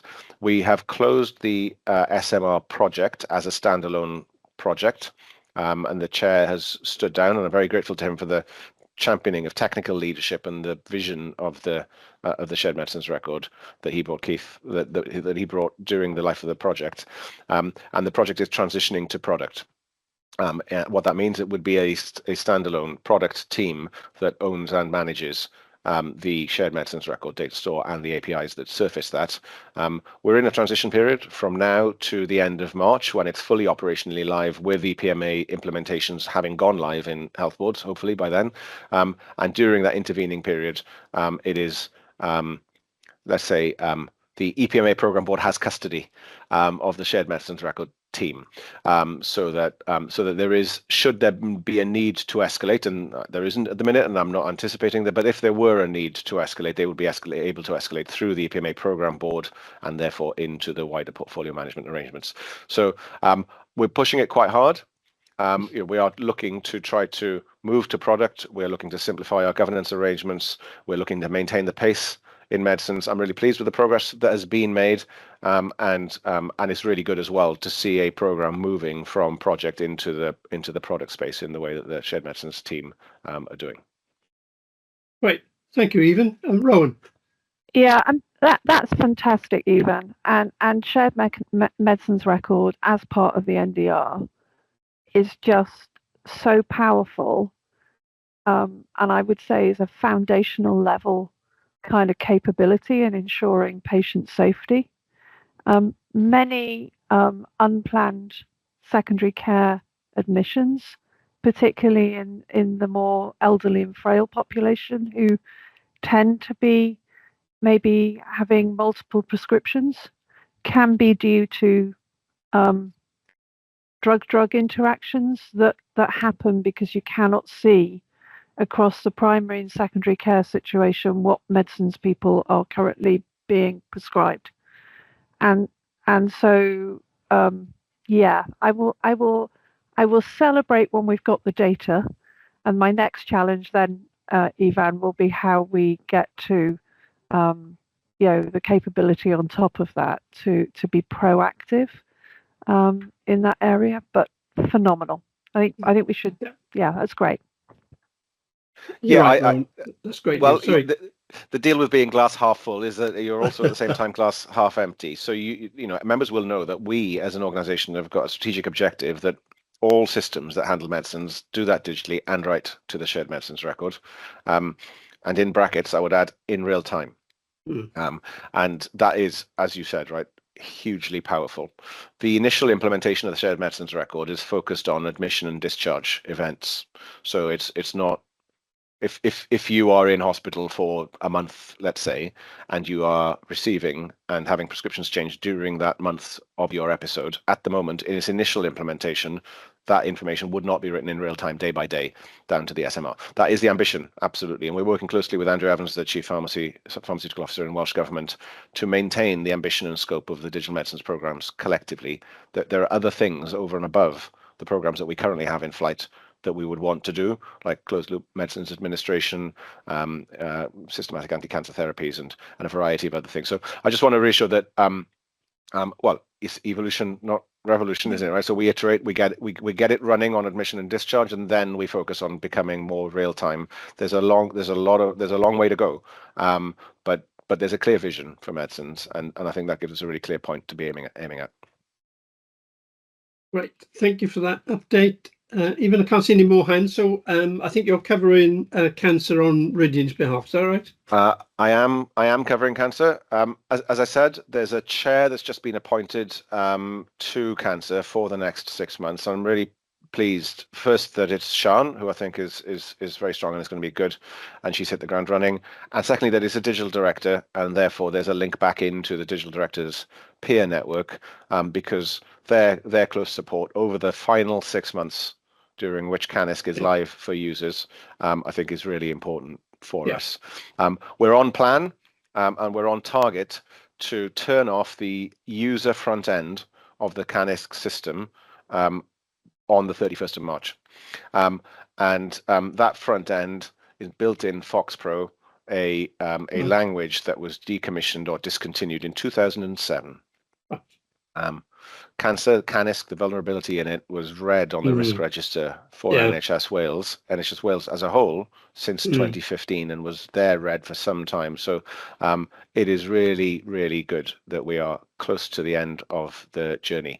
The key functionality, so that I won't rehearse what it is that we're doing with it, but only to say that the program scope is to replicate the CANISC functionality specifically in our core products like Watch Clinical Portal, so that we can turn off the CANISC front end. The CANISC database will still be there and will still be accessible, but only to database admins and to data users, not to clinicians, because there has to come a freeze point. Before we get there, we've got a four months joint running process of the old and the new, just to provide us with that final assurance and final user acceptance testing and various other things. The key elements that we're focused on over that 4 months period is palliative care and screening and colposcopy functions. And so from the program's perspective, the program is in an amber red status, which gives a low confidence of completion. I think that is an inherited caution, given how challenging it's been over the last several years, and how difficult and how expensive it has been to eradicate the technical debt in FoxPro. We've left it so long that that nobody understands how to use FoxPro anymore, and that's made the task much more difficult. And again, you were mentioning, Ruth, lessons about the PAS migration. This is another lesson that if you let the technical debt build up too far, it becomes by an order of magnitude more difficult for you to resolve. So you have to fix the problems in a timely way. And I think that's something for us to reflect on afterwards. But after the 31st of March, when we've got to where we need to with CANISC and turning CANISC off. When that happens, I will be buying champagne, and not just because this is my birthday very soon after the 31st of March. The only caveat, and again, coming back to glass half full also means glass half empty, is that in the intervening period, there's a lot more functionality that clinicians would like to have around cancer. So there's now a long list of other things that they would like to be able to do that are not in the CANISC product, have never been in the CANISC product, and so we've got some catching up to do. The position we're taking is that is a separate program and a separate roadmap. I'm using program with a small p here. That is a separate program of work, or that is a separate backlog of work. Whether we handle that as a discrete program in a programmatic way, or whether we handle that as a product agile roadmap type approach is still to be decided, but that's what we will be working on over the next few months to work out how are we going to resolve this, because there's a lot of user need and a lot of user design for us to do to bring that new functionality on board. But to do that through the existing cancer program, which is very much focused on being able to turn CANISC off, would confuse that program, and I think would just bring in a whole degree of new complexity of trying to turn it into a different program at the same time. So the plan is to complete the work of the cancer informatics program, the closure and decommissioning of CANISC, get that done, and then we will have, I would expect, a successor program of work or a successor program that will then pick up the other things that we need to do in cancer. And over the next few quarters, we'll bring back to you an update on where we're headed with that work. And again, we are working very, very closely with the cancer clinical profession and networks, as you can imagine. Okay, thanks, Ian. Rowan? I just wanted to put my hand up. Chris, if you could put an action down for me for the next DGS post the 31st of March, that I will make sure everyone involved in achieving that, Ivan, gets a cream tea on my dime. And actually, I think in seriousness, huge satisfaction in even having a date to get to this point, because it has been the biggest red flag on DGS for a long time. But also acknowledging, to your point, it's really the start line of delivering the additional functionality that the clinicians are, needing in a modern cancer service going forward. So, I'll accept the action to stand everyone a cream tea on my own nickel.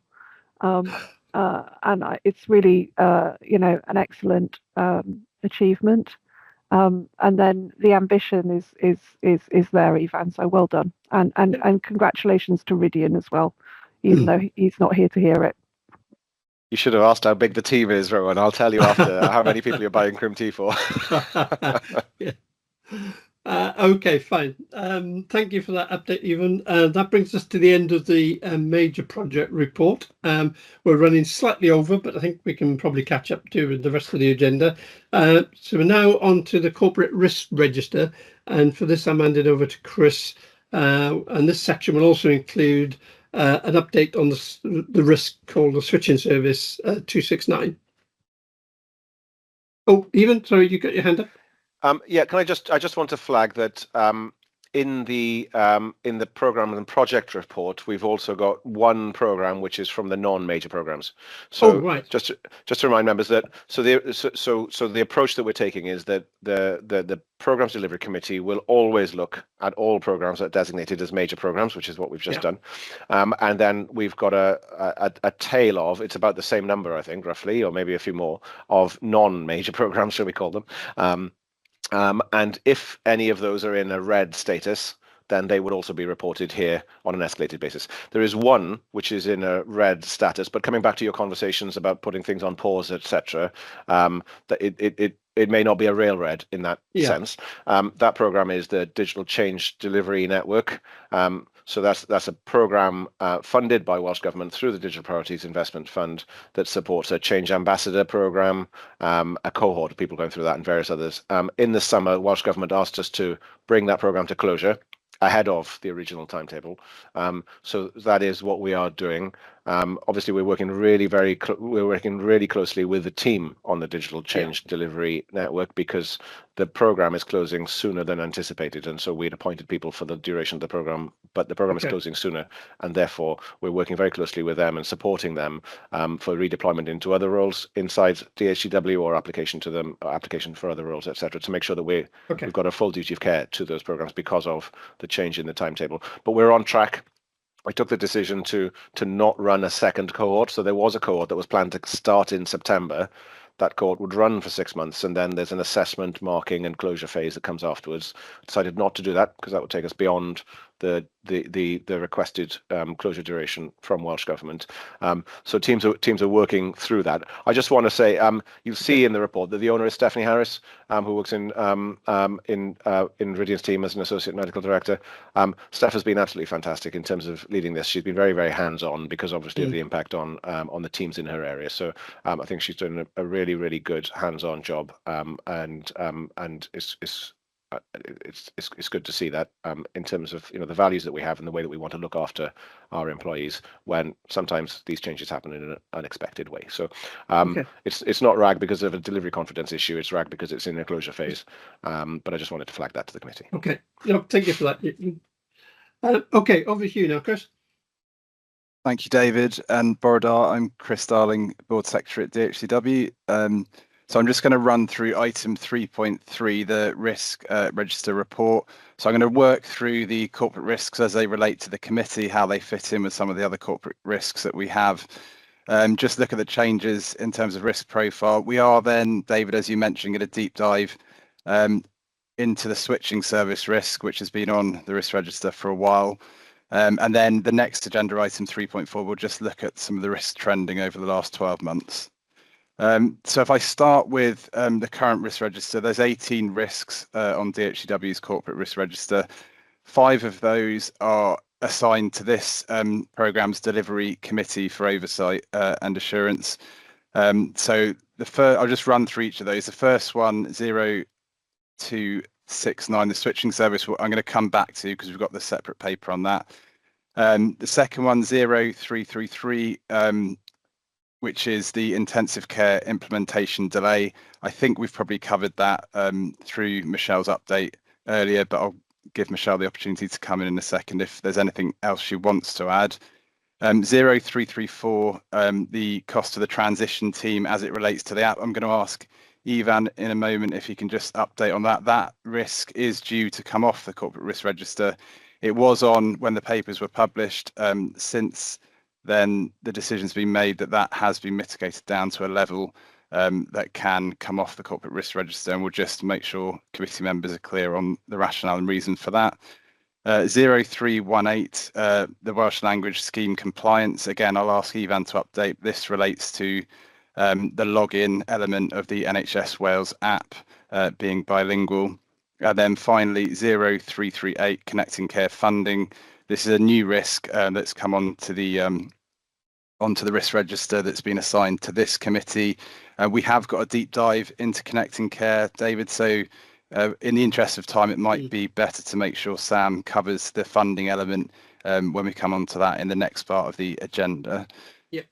So Ivan, can I hand to you for the 2 risks mentioned, the transition team, the rationale for bringing that risk down in terms of status, and just an update on the Welsh language scheme compliance? Yep, thank you very much, Chris. So Chris has summarised that we're downgrading the risk. The reason for that is that, well, if I step back, so what we are doing is we are building an in-house, as you know, the NHS Wales app is delivered by an external partner entirely. That includes the operational service management and the development functionality. We're building an in-house team that can take on that responsibility from the external partner. It doesn't mean necessarily that we would cease to use an external partner. We might well, in order to surge or to boost or to target certain development features, but it gives us the opportunity to manage more of the NHS Wales app internally. We're doing that by embedding a number of our people into the Kainos delivery team, and that's happened over the last 5 months or so, I think, since the end of July. The risk was there because we were finding some delay in starting that process, and also there was a degree of uncertainty about how well that would go.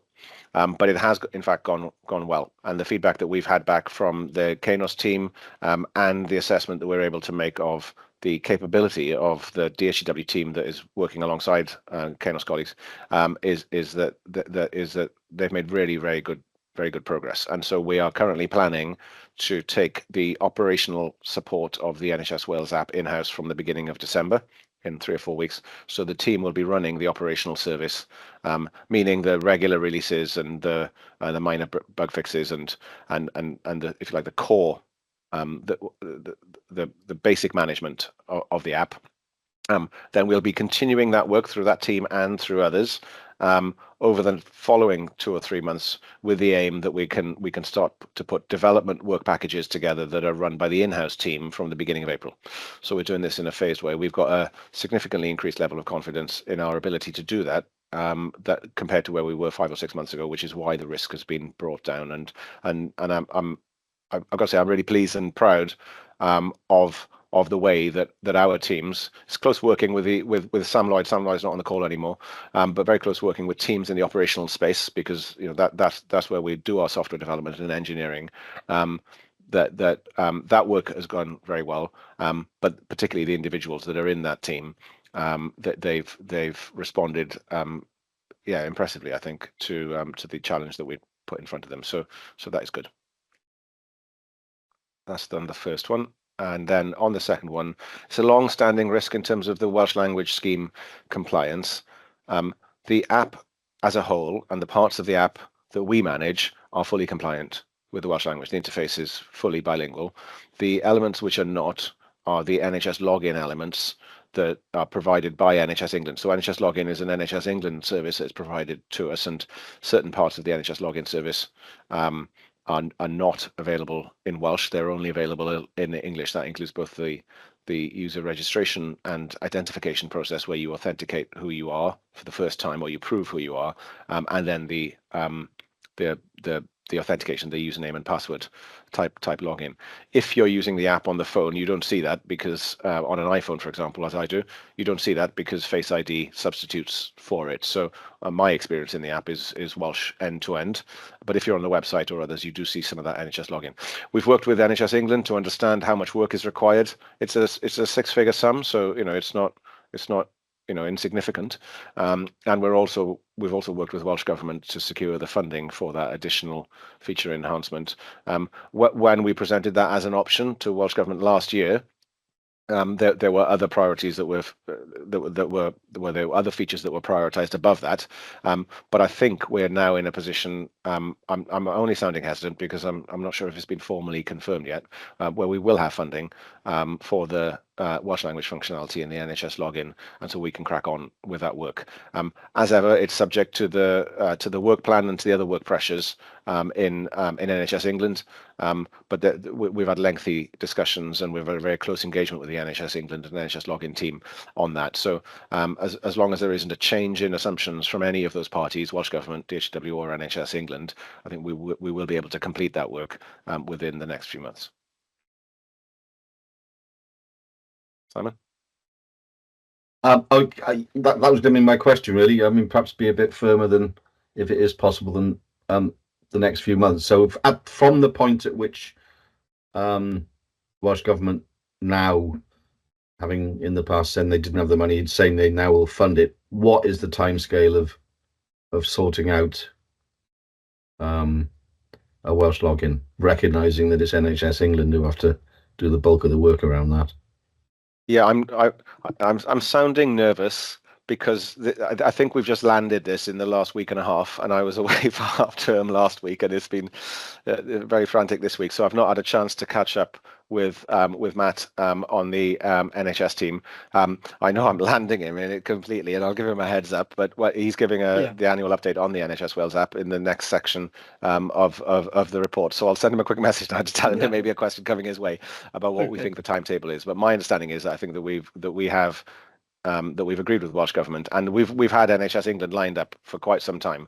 But I don't know whether it's 3 months of work or 6 months of work. I don't know what the duration of the work requirement from NHS England is. I'd be guessing that it's within this financial year, because like us, they would want to complete it within a financial year. But I'm guessing on that. Thanks, Stephen. Chris, back to you.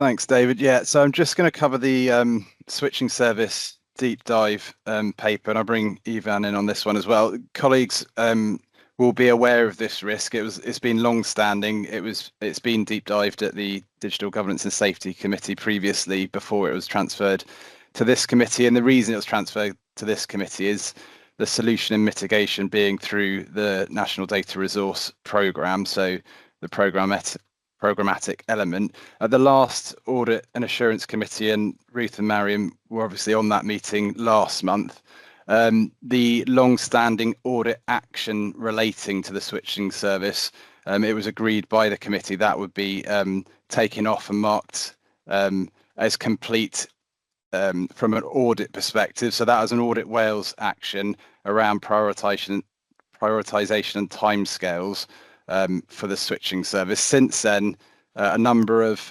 internal audits have been carried out. One which led to 3 risks relating to the switching service, 2 of which have been addressed. The one that's been outstanding is the 0269 data warehouse element of the risk, and being clear on a time frame for the functionality to move within the NDR. So Ivan, I'll hand over to you to just update on the current status. I think where we're at is the work that's been done to mitigate this and ensure improved resilience. The proposal is for this to come off the corporate risk register. It has come down in risk score, but it's for the committee to consider that. So Ivan, over to you. Yep, Chris.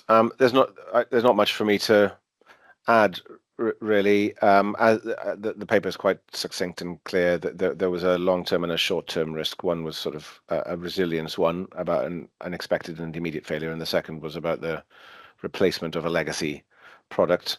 It is as part of the data center 2 move, it's been put onto new modern infrastructure and is now also geographically resilient where it wasn't before. So a lot of that concern about a sudden non-mitigatable failure has gone. It's been reviewed, as Chris said, by the Digital Governance Safety Committee in May and by the Audit Insurance Committee in October. So the recommendation is to stand down that short-term resilience risk, 0306, and then to manage the 0269 risk, which is about the warehouse migration, through our regular processes. And as we manage it through our regular processes, as Chris said, we're reducing the likelihood score particularly, and so that is bringing it down to a level where it doesn't really warrant being on the corporate risk register anymore. And so I'd expect it to, or my recommendation would be to bring it off the corporate risk register. But we'll do that through the regular processes of how we manage things on and off the corporate risk register.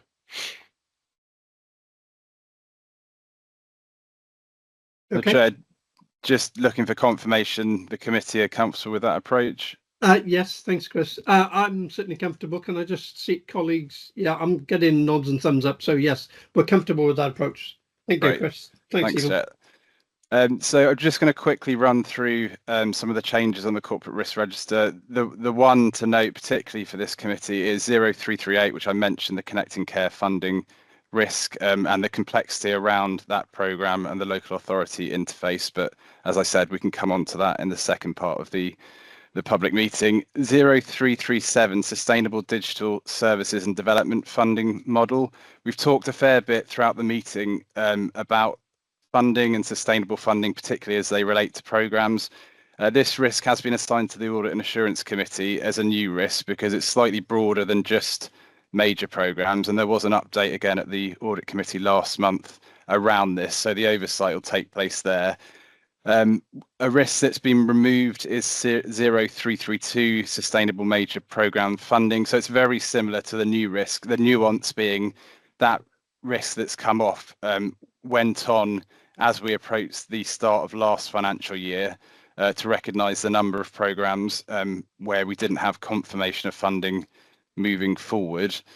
And the last risk I want to make the committee aware of, 0331, fixed term resource funding. So the impact of having non-recurrent funding, particularly on our staff, which has a number of risks. For this committee in particular, it has a delivery risk. There's a lot of uncertainty, but there is also a very strong people and financial risk for the organisation as well as reputational. So we are doing some work around scenario planning. Michelle's leading that, and we are looking at that very, very closely, but I think it's right that this committee is made aware of the work that's happening in that space because of the impact on programmes. So, Chair, I can conclude. Those were the risks I wanted to flag, and then if you're happy, Chair, I'm happy to take questions. Otherwise, I'll just move on to the risk trending. Okay, let's just pause and see if there's any questions. Okay, Chris, we have been going for best part of 2 hours. We're running a little bit over schedule. Can I? Oh, Marion, sorry, do you want to come in? Sorry, it's just on the funding issue, and I may have missed it when my Wi-Fi dropped off very early on. Given the budget, and we know that there will be health consequentials coming through to Wales, do we have any clear indication when we'll have clarity on the consequentials and the implications for that for the HCW and some of these programmes? Well, Ivan, you might have a view historically. I don't think we've got clarity, but Ivan? Yeah, I'm speaking from the perspective of my previous role in Welsh government. The Welsh ministers have always taken a very clear view that consequentials come at the government level, so consequentials are not ring-fenced for health necessarily at all. So they may emanate from changes in education or in health in England, but that doesn't mean that the Welsh ministers are going to necessarily apply them to health or education in Wales. That's always been very clear. I think, and also Welsh government's always taken the position that it doesn't make assumptions until it's had the consequentials formally committed by the Treasury, because it's been burnt in the past from having made some assumptions of that sort. So I think we'll just need to wait and see. I think my sort of general reflection would be, clearly digital is really prominent in the narrative in England. Analog to digital is one of the three main priorities for the very significant investment into the NHS in England, and that is understandable, and that will drive a set of expectations and a whole narrative, I think, across health and care in the round. And we are the National Digital Services Delivery Organisation. So I'm hoping that we'll be able to get some clarity over the next few months about how that looks. I think, coming back to my points right at the beginning, that what would be really helpful would be to have some certainty on a roadmap over the next 2 to 3 years, rather than just what will happen in 25-26. Something for 25-26 would no doubt be very helpful and very useful, but something for the next 3 years would be a lot more useful and a lot more helpful for digital, and probably for the NHS as a whole as well, I would have thought. Simon? Yeah, I mean, I think the conversation around how any consequentials is used will happen, and it will happen at a government level, and no doubt the NHS will be involved in some way in that. But I mean, my fundamental concern is on this risk is that it's not whether consequentials come into digital, it's just that the mechanism, the vehicle for delivering a significant amount of money to support the work that we currently do and will be continuing to do ceases at the end of March. That's DPIF. And what's the future vehicle? What's the future mechanism? Never mind how much money goes into that vehicle. I mean, that's, if you like, that's the next question, and the next issue to address is just what is the mechanism of replacing DPIF, I think is the fundamental concern at the moment. Yeah. Okay, thank you for that, Simon. Maureen, are you happy with the responses? Yeah. Okay, fine. Chris, I was going to propose, we're running a little bit over time, so what I would suggest we do, given it's 11:30 almost, and we've been running for 2 hours, we take our comfort break now and do yours immediately afterwards. Could I suggest that we come back at 11:45? Slightly under the 20 minutes, but at least we'll catch up a few minutes at the time, and then we'll try and get through the rest of the agenda in the remaining time. Okay, can I just remind everybody to be back at 1:45 and to turn your cameras off and mute your microphones during the break. Okay, thank you. See you soon. Hey, welcome back, everyone. It's 1:45, so we'll kick off with Chris and item 3.4, which is the corporate risk trending report. Over to you, Chris.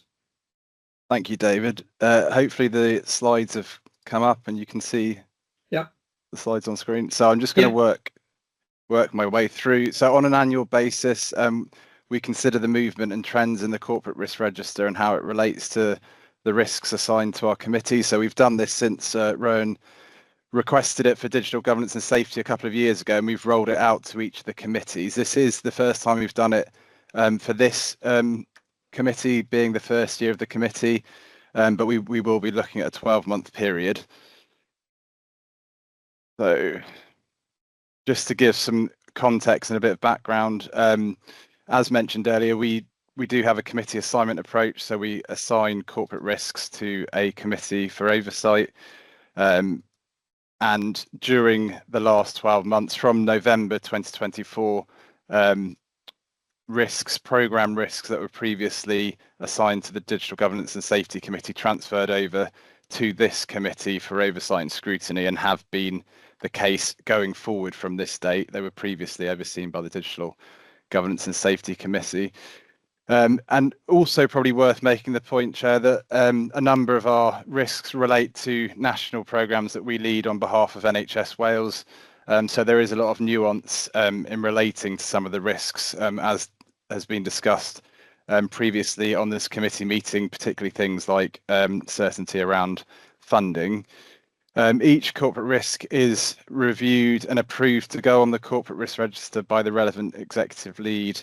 And I'm just going to work through some of the changes that have happened over the last 12 months, starting from the 1st of October 2023 through to the end of September 2024. So at the starting point, October 23, there are 22 risks on the corporate risk register in total. As of the end of September 24, there were 18 risks, so a slight reduction over that period. But as committee members will recall, we got to a point about 7 or 8 months ago where a number of programme-related risks, corporate risks, were being escalated onto the corporate risk register around non-certainty of programme funding. So the decision was made to consolidate those into one overarching corporate risk to try and manage that. So the drop in the corporate risk numbers is probably masked slightly by the approach taking to consolidate some of those risks during that time period. During the 12 months, 8 new risks have been escalated and 12 have been de-escalated or removed from the corporate risk register. As a whole, 11 risks have remained on the corporate risk register for that 12-month period. 3 of those have been assigned to this programme's delivery committee, 1 to the Audit and Assurance Committee, and the remaining to the Digital Governance and Safety Committee. The last Audit Committee noted the risk that's been on for that 12-month period, and there's a Digital Governance and Safety Committee coming up to consider those for that committee. The 3 for the programme's delivery committee, the first was CANISC 0300, which Ivan commented on earlier, and I think the mitigation and the reduction in this risk should happen by the end of March 25 if the programme remains on track. 0318, again, we covered this earlier, the Welsh Language Scheme compliance, and we will pick that up in terms of the time frames as we do the DSPP annual assurance review. And the last one, 0269, the switching service data warehouse risk. We've just agreed and approved for that to come off the corporate risk register. So 3 have remained on for 12 months. 1 is coming off, and I think there are plans or mitigations to address the 2 remaining corporate risks on there. So in graphical form, the top 2 charts just show the changes over the 12-month period as static points in time. The bottom graph shows the number of risks per committee, so quite static in terms of there being 6 or 7. You know, it started with more, 8, 9 at the start of the period, but then it's been fairly static at 6 or 7 risks, and now 5 being overseen by this committee. In terms of the assignment or the category of risk that's selected when they've gone on to the risk register, the corporate risk register, this hasn't changed significantly when looking back at last year when we undertook this exercise. The majority of risks are categorized as service delivery related or financial related risks. And finally, we do try and assign corporate risks to our strategic missions, and they form then part of the board assurance framework. Not an exact science, it's probably fair to say a number of corporate risks probably fall into more than one of the strategic missions, and strategic mission 1 being the bulk of where the corporate risks have landed, which isn't a surprise. Then, you know, when we looked at the graph, the Digital Governance Safety Committee have the majority. That is where IG, cyber, patient safety, etc. falls from a Digital Governance and Safety Committee. So just a bit of insight, Chair, in terms of the last 12 months. I think reflection being the funding risks, particularly as they relate to programmes. I know that's been a big theme today, so I don't want to go through it again, but that clearly has dominated things coming on and off the corporate risk register and considerations of how we manage that.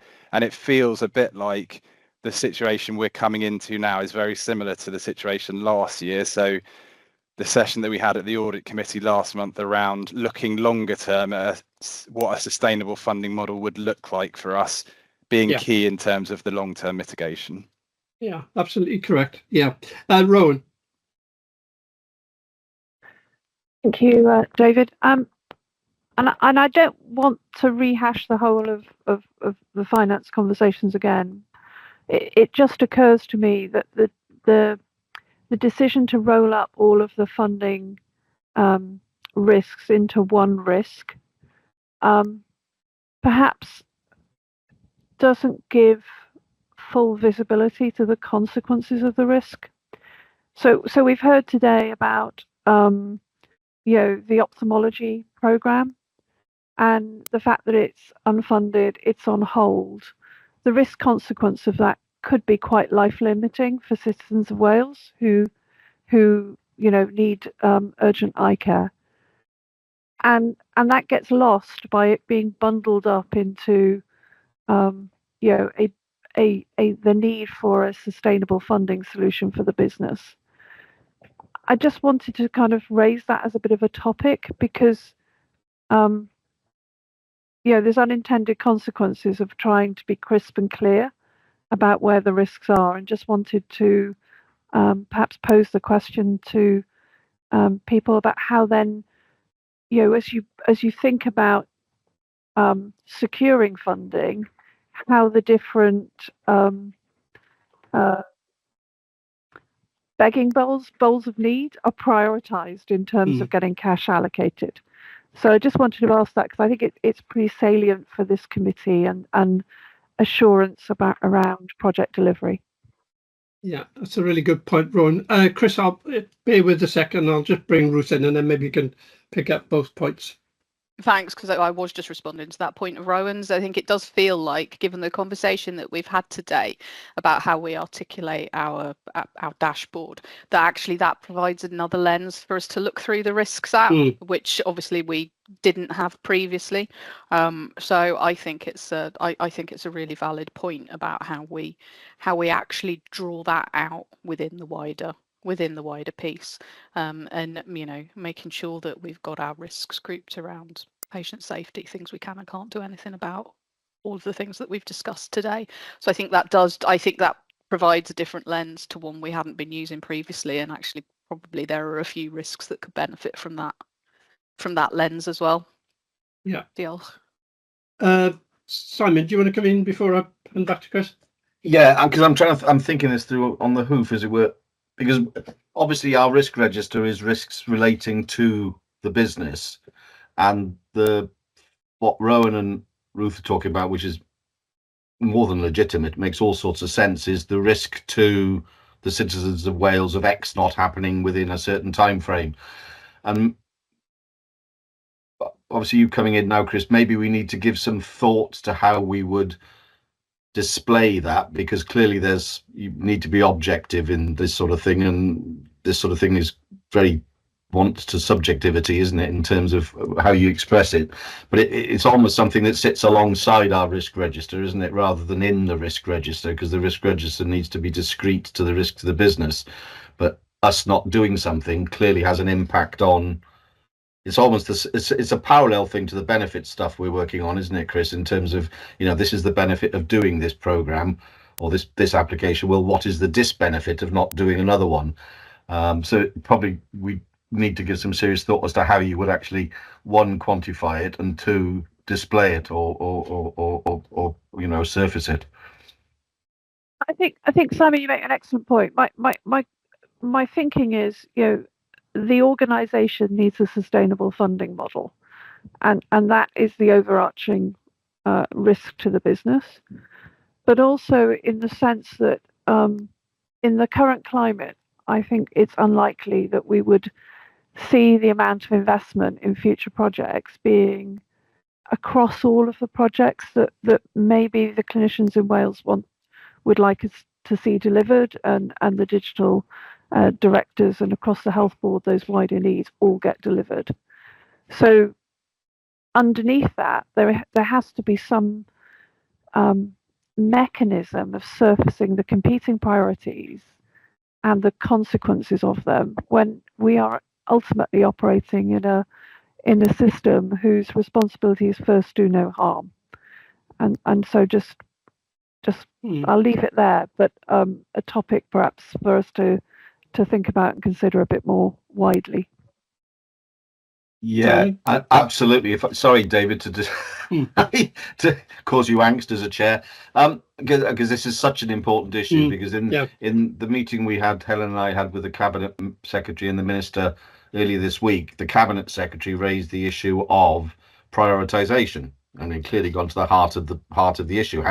And this is potentially a really important criteria in developing a process for prioritization is, well, if you do this, you'll have this impact on citizen health. If you do that, you'll have a different one. So it's a really important piece of work, isn't it? And then could inform or be an important part of the prioritization process when you're looking at government is looking at what it spends its limited resources on, because it can't spend it on everything. Yeah. Okay. Chris, before I leave you to wrap up this point, could I maybe just suggest that you take this point away, give it some thought, and then come back with a view on whether we need to change things? Yeah, happy to do that, David. I was going to suggest, I was just going to respond, but suggest I do that in terms of just considering how we represent this. I think Rowan's absolutely right. That was where my reflections were going, having done this exercise. I think we intentionally consolidated the risks.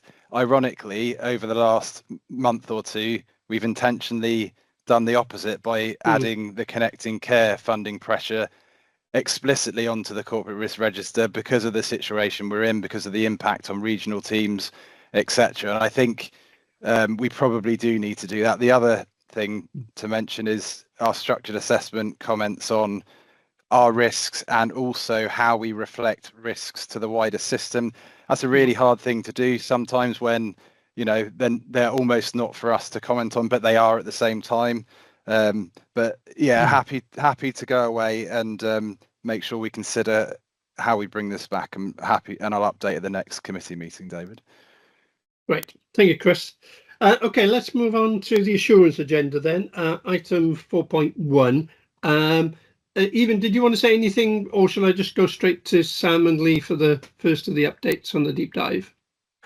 No, well, nothing other than to say that these are the first of our second cycle, and if members have got any reflections after we've been through these about how it's going in general, then we're always welcome to take. We're always happy to take those on board in order to we can improve the way that we present annually. But nothing else. Okay, thanks, Chair. Fine, thanks.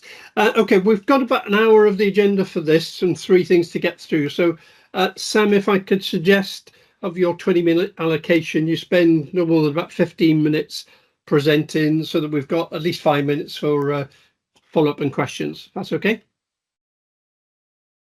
Yes, of course. Thank you, Chair. I'm really grateful that Lee could step in today. I think him and his team prepared the slides while I was off with COVID, so it's really good that he's much closer to them than I am. So I'm going to hand over to Lee in a second. Do you want us to present the slides here, or is that done centrally? I'm not sure, Laura. But we can present if that's easier, I guess. I'm trying to open them, Sam. Are you trying to open them? Yeah, I struggled as well. So obviously, just do a quick bit of background while we're sorting out the slides, and that's I think we're going to touch on finance because that's really important. And I think the first thing to explain about the finance is that the funding we currently get for Connecting Care is not for Connecting Care. The funding we currently get is to support WCCIS. And that is a system that is that we're looking to replace. That's the one that is going out of service, and that is effectively managing all of the current interactions between social care and community health. And so it needs to be funded, and it would need to be supported until its end of life. And so one of the key things for us, and we'll explain a little bit more about the challenges we have, is that is still classed as a programme, whereas we need it to be pulled into our kind of core allocation so that we can see out its life and decommission it safely. And so for Connecting Care, we haven't received any funding for that at all. So we are, that might explain a little bit why we have been struggling to do everything we need to do in the programme.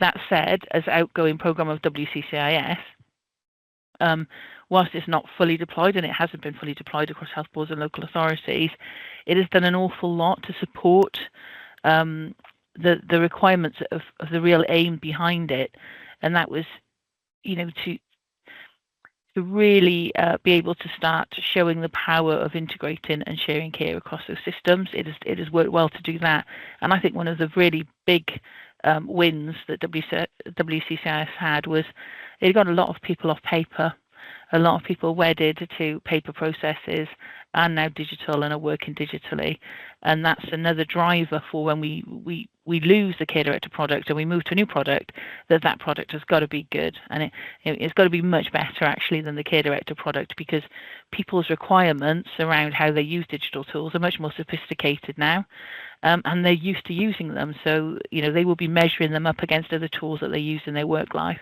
and so it's it's a big challenge for us to get those right. But now we've got the slides, I'll hand over to Lee. Thank you, Sam.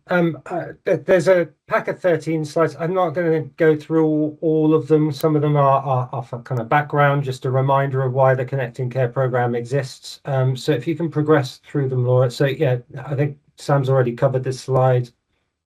And the objectives, the objectives for the Connecting Care programme kind of flow through from WCCIS. They were a good set of objectives, joining up the digital landscape for the services that are involved, providing systems, managing the data, consistency, and that support for Welsh Government policy. That's all being carried into the Connecting Care programme, into the new world. So, but we are operating against some key challenges, again, which the board are well aware of. That we have an end of life system. We have some challenges around supporting software beyond 2026 from the supplier, and we need to do something fairly rapidly around getting off that system and into other systems. It's a broad church of services.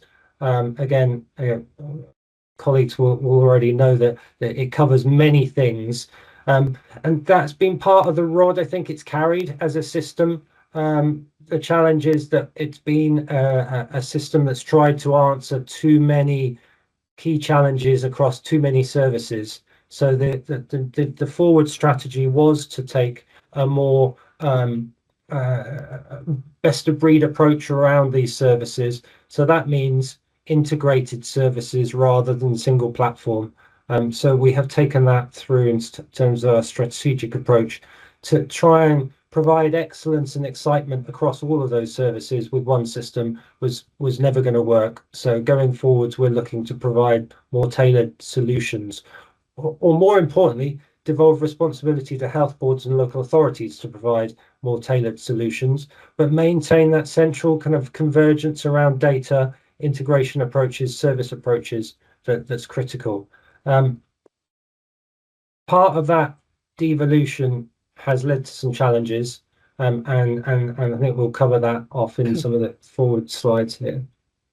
Yeah, I'm going to skip past that one as well and through that one as well. It is still a Wales-wide system. Thank you. All right. It is still a Wales-wide system, and we need to replace it. And indeed, as we've looked to engage authorities and partners to replace systems, the scope has grown. We are looking at how we provide a system or solution to all of our local authority partners and all of our health boards to cover all of the services.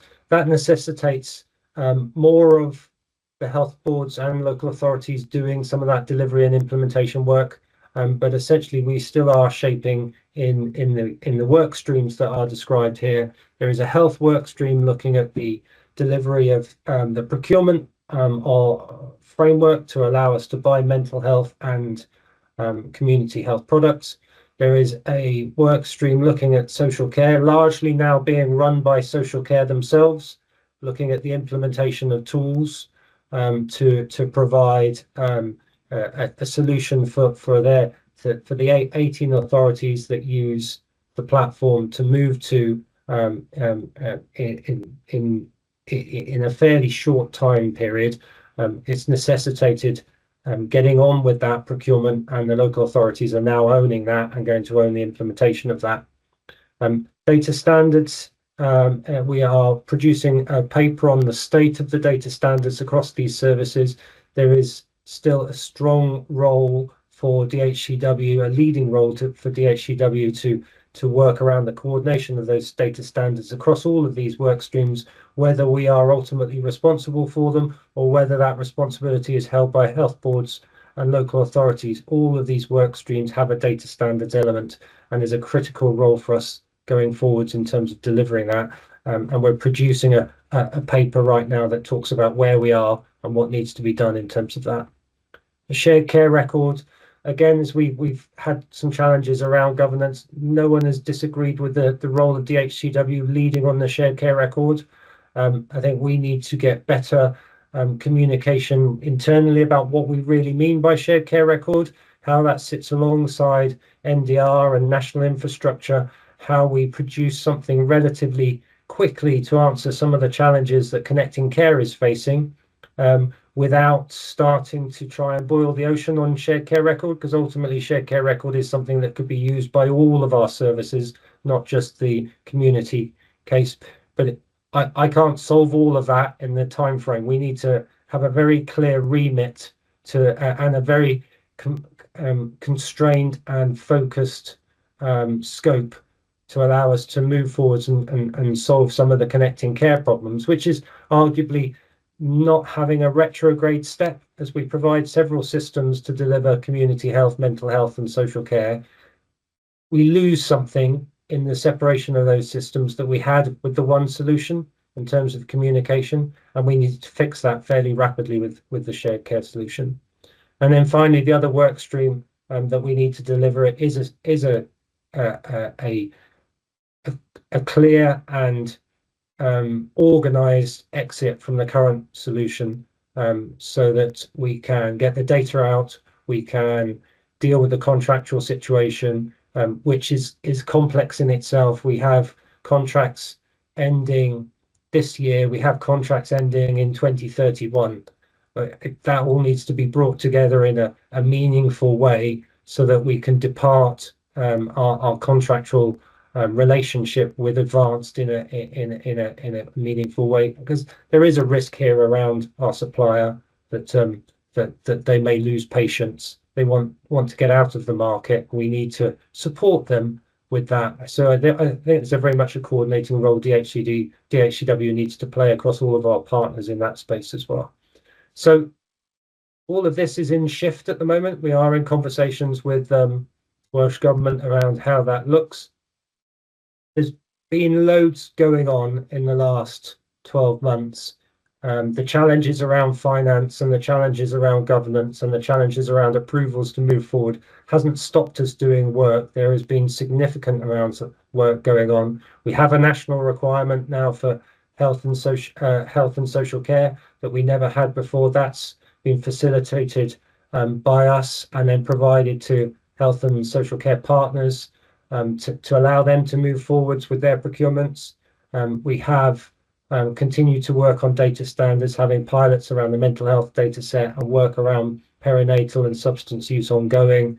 And the shared care record, we've run 2 discoveries with health boards about what that might be, and have produced a programme brief to take forwards with Welsh Government.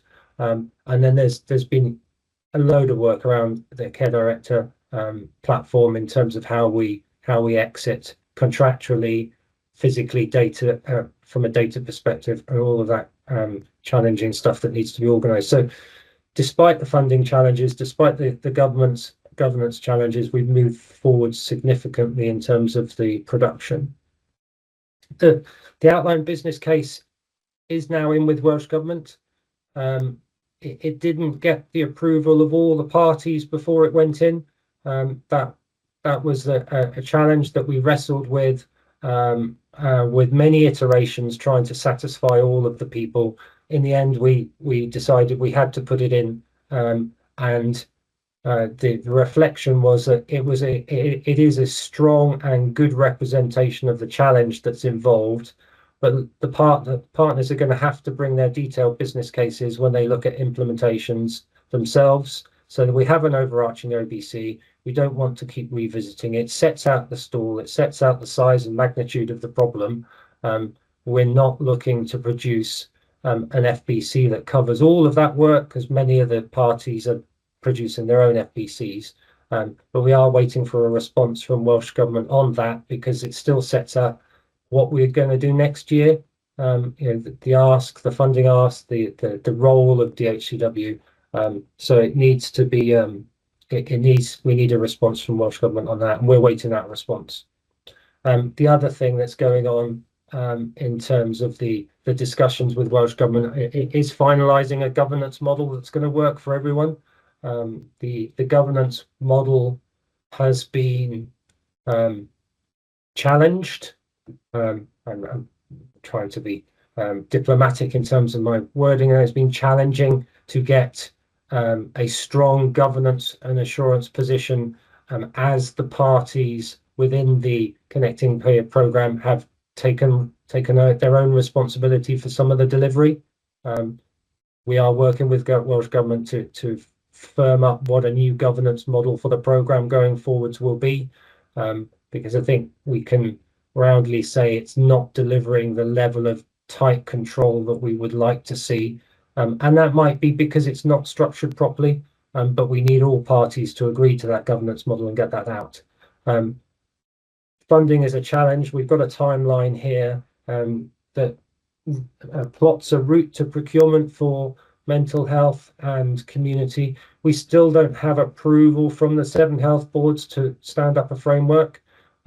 We have approval from a number of the health boards on the approach, and we have approval from a number of the health boards on the artifacts and the requirements, but some of them are still not happy or want more time. I think we've come to a critical juncture where we need to progress, otherwise we're not going to continue to hit the milestones that we want to hit.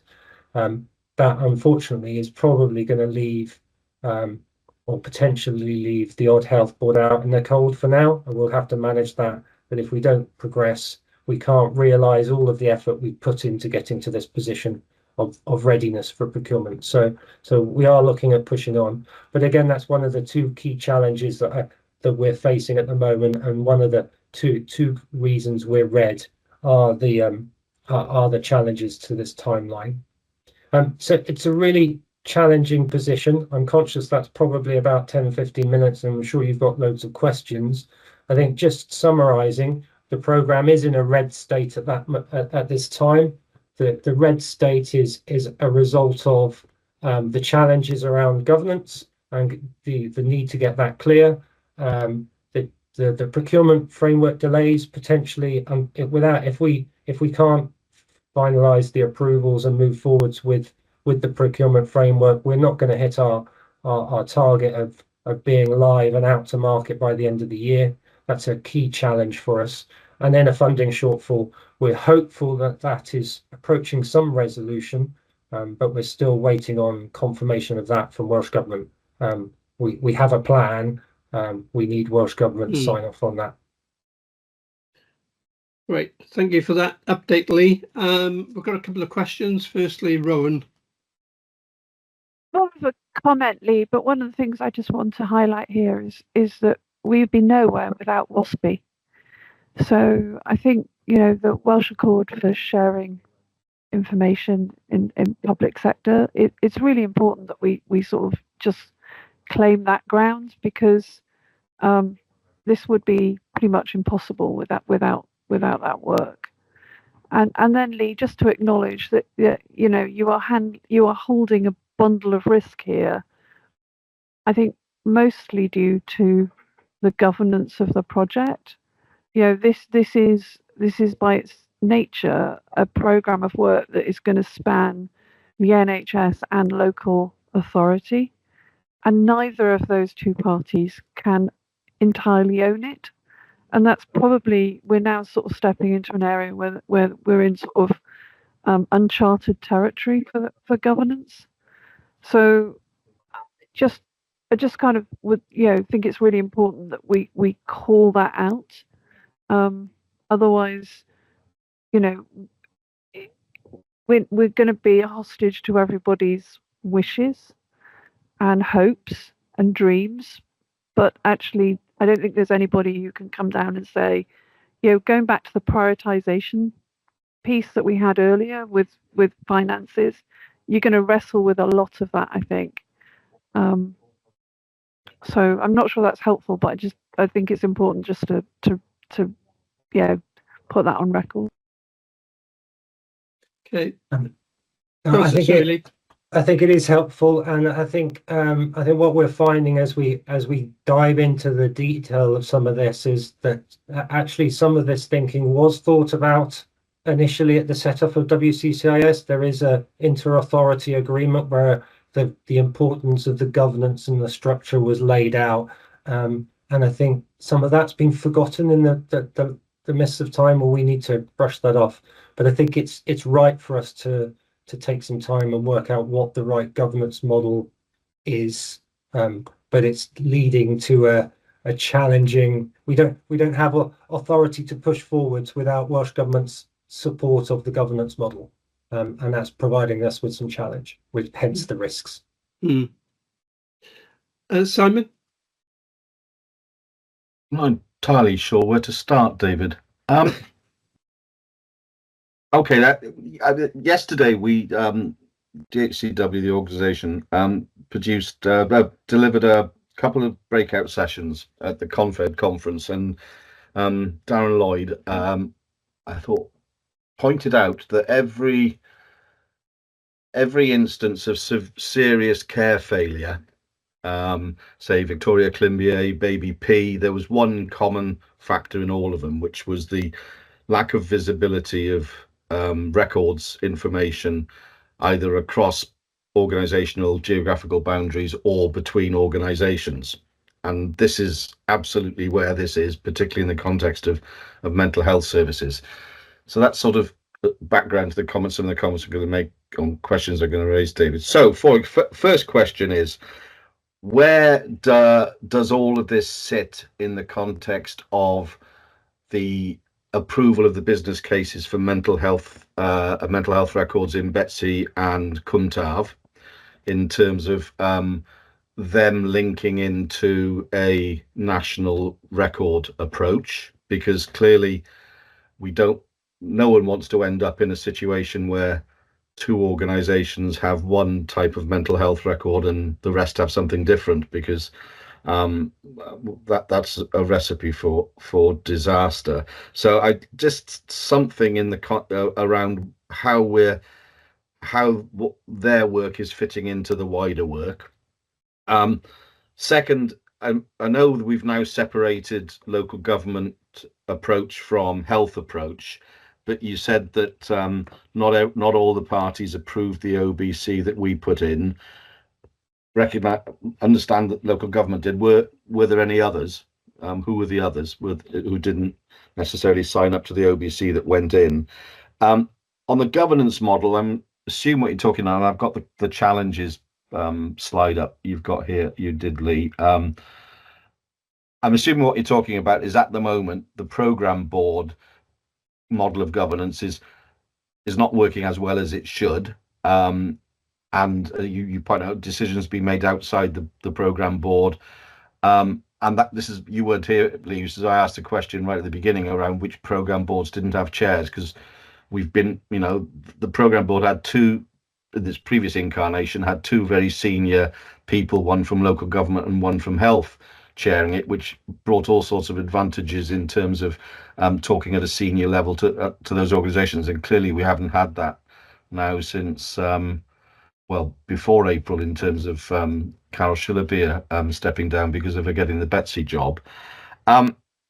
So some thoughts on where that, because I've always held to the view that the only organisation that could really bring together local government and health is not us, because we don't have any locus at all within local government.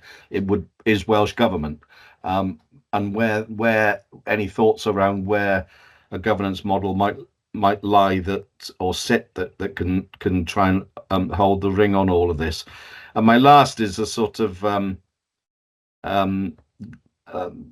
gratitude for you, because I suspect on occasions you felt like you've been swimming through tapioca, and I know that you've put in an awful lot of effort, an awful lot of work, you and your team, with Sam to get us to try and find a way through that tapioca, and appreciate all the work you have been doing. This is a very high profile program. We need to be absolutely clear on what we can do and what we are doing, and clear on what help we need, what assistance we need, and work on other parties, because it's out with our capability, our scope, or our role, or our remit. And just to give you some assurance that myself and others on the board will try all we can to turn that tapioca into nice, calm, warm sea waters that you can swim through much more serenely. There's a lot in, and it is such an area of risk, this, for the future, in terms of patient safety, citizen safety, that we've got to try and do all we can to get this right, help get it right. Sam, do you want me to answer those, or do you want to come in first? So, yeah, mine wasn't a question really, but I think maybe I can pick up some of them, and Lee can pick up the rest of them. So, yeah, smooth, calm waters would be lovely. It doesn't feel like we're anywhere near that at the moment. I think we've got some real bumpy places to ride. So, there's a concern. So, you mentioned the Betsy Income TAF going ahead with the mental health solution, because they have local challenges that are very distinct to them, and we completely recognise that, and we supported them being able to do that. However, there is a big caveat with that, and that is that they would need to procure something which is equally usable wider across the system. The strategic programme for mental health, they are very keen that we do not stray from the original premise of Connect and Care, which was a best-in-breed approach, or near enough what we can afford that's good approach, and that was a cohesive approach across Wales. There are incredible pressures on our mental health system, incredible, and the flexibility and movability of staff around the system is really critical. And so what you don't want is people having to reuse and relearn new systems. Besides the added complication of being able to move the data around and the records, it just simply does not make sense for people to have to learn something new if they are there trying to support their patients. So we get a very strong steer. We're very involved with the data work stream in the strategic programme for mental health. And, we are working with them to keep this as cohesive as we can. That said, it is challenging. It is going to be challenging. From the point of view of the community health, we've got an opportunity now to go out, once we get the agreement from around the health boards that they're happy with the approach, to go out and get something that is that can be linked not only into the space that is social care, but also into primary care as well, because you want to square that circle. It's something that you don't want to miss any bit of the health pathway, and primary care is the front door for 85% of healthcare. So we need to make sure that we can link at either end of the system. And again, that's something that the Connecting Care programme is really, really keen to make sure we can achieve. One of the things that we really need to understand the governance, and I think we're still working through that, and we've had some help with Helen and Chris are involved in these conversations with us around the governance and what might work in the future. But one of the really the key wins for connecting care, and for me, replacing the system should be really easy. Actually, there should be the simple bit of this. The hard bit is the capability that should be the shared care record. Now, it's not a thing, it's not tangible. It's the capability to share that record, and that is the real win for us. And that should still be the holy grail of being able to fix that.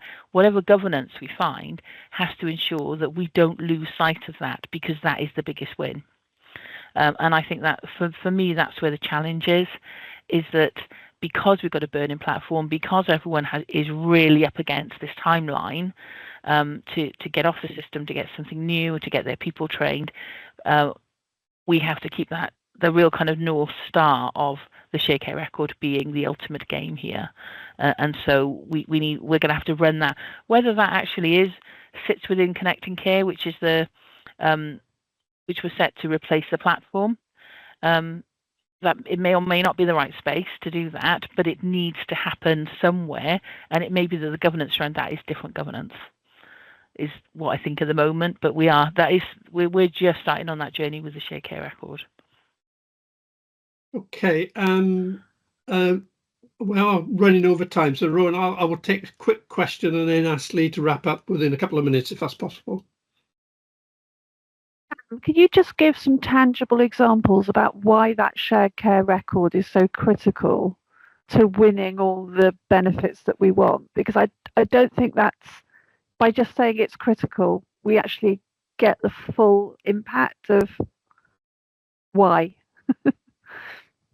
Yeah, of course. And so, I mean, if you look at the slide that we put up earlier that had all of those pathways, those digital pathways and data pathways that people follow, those have been mapped by talking to practitioners and clinicians out there in the real world. And they say these are the pathways that patients follow, and they're not linear, and they don't stick with one service. They go in and out of each individual service, and they may start in primary care, get a referral somewhere else. They may actually step outside of healthcare altogether and get support from the third sector. In the case of mental health, they may be involved with the police, for instance. At the moment, that is just a mire of interactions, some of it on paper, some of it on different systems. The capability for the shared care record should allow the people who need access to that data to support that patient at any time have that information to the right level that they need it to help them make decisions for that patient's health. And if you don't have that, then you go back to some of the things that Simon said, with information falling between not just two stools, but many stools. At what point has that picture been lost of that person's healthcare and their journey through it? And that's absolutely a patient safety point of view. The other one is when you talk to users, one of the things that is coming through strongly in our conversations and the discovery we did, especially around mental health, was people being pushed into having to relive to relive their situation again and again and again by telling multiple healthcare professionals, because there is no record of what they've told them that has followed them on their journey. And so they are being pushed into this really, really difficult, horrible situation for many of them, where they're saying, but you know this, I told someone 5 minutes ago. And that it's because that record simply doesn't exist and doesn't follow them. And short of stapling a file to that person that they carry their entire life, we have to do that. Yeah. Okay, if you don't mind, Lee, I'll call a halt to the session. We could continue to talk about this for another quarter of an hour, I'm sure, but we are running a bit over schedule. So in the interest of time, let's move us on. We're going to talk next about DSPP, and for this I'm going to hand over to Evan, who's going to introduce it, and then Matt is going to do the bulk of the presentation. Straight across to Matt, I think, if that's okay. That's okay, absolutely. Thank you, David. Thank you, Evan. I'm just going to put the presentation up on screen a second, which I'll walk us through fairly briskly, but given plenty of time for questions. So hopefully you're seeing that now. Update to Programme Oversight Committee. It's been a busy year in the world of DSPP. where when I looked back to where we were last year, we were in the relative early stages of public beta, in terms of our adoption of GP practices, and much more ground to go. Just a slide I use quite often in terms of describing the journey we're on. A year and a half ago, 2 years ago, we were actively developing the NHS Wales app from the code base, which we'd inherited from England, proving the version of the app that we developed worked in a private beta phase. Last year, we were deploying it to all of those GP practices across Wales, making it available, as well as learning from Pathfinder projects to support where we are today. Still in an expansion phase, which will continue, so it's more than just 1 year's of effort in terms of providing functionality which patients and the public want, and will support policy objectives from government, including recovery, access, and more. But as we move this journey forward, the opportunities get greater, but sometimes the work gets more challenging because of the need for the service transformation element and understanding how our technological solution can work to improve the delivery of care in other settings. Some stats which you'll have picked up on the left-hand side. Well, it's about the core functionality within the app, and we have our roots within GMS and primary care. We've developed other functionality which has come in, which supports the NHS Wales app, including health timeline and journal, which will be core within the app, and then will display much more pertinent information to patients and the public into the future. Important streams of progress. Well, clearly all GP practices, all 373, give or take, have been adopted.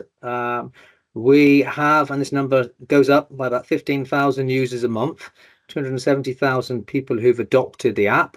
And we have a regular stream of repeat prescriptions ordered, sort of 90,000 each month, and we've equated that to the sort of benefits which that will deliver, in terms of practice hours saved, 34,000 based on repeat prescriptions carried out so far, and smaller but still significant, the hours saved from appointments which are booked and cancelled, and we might talk about that in a bit. In terms of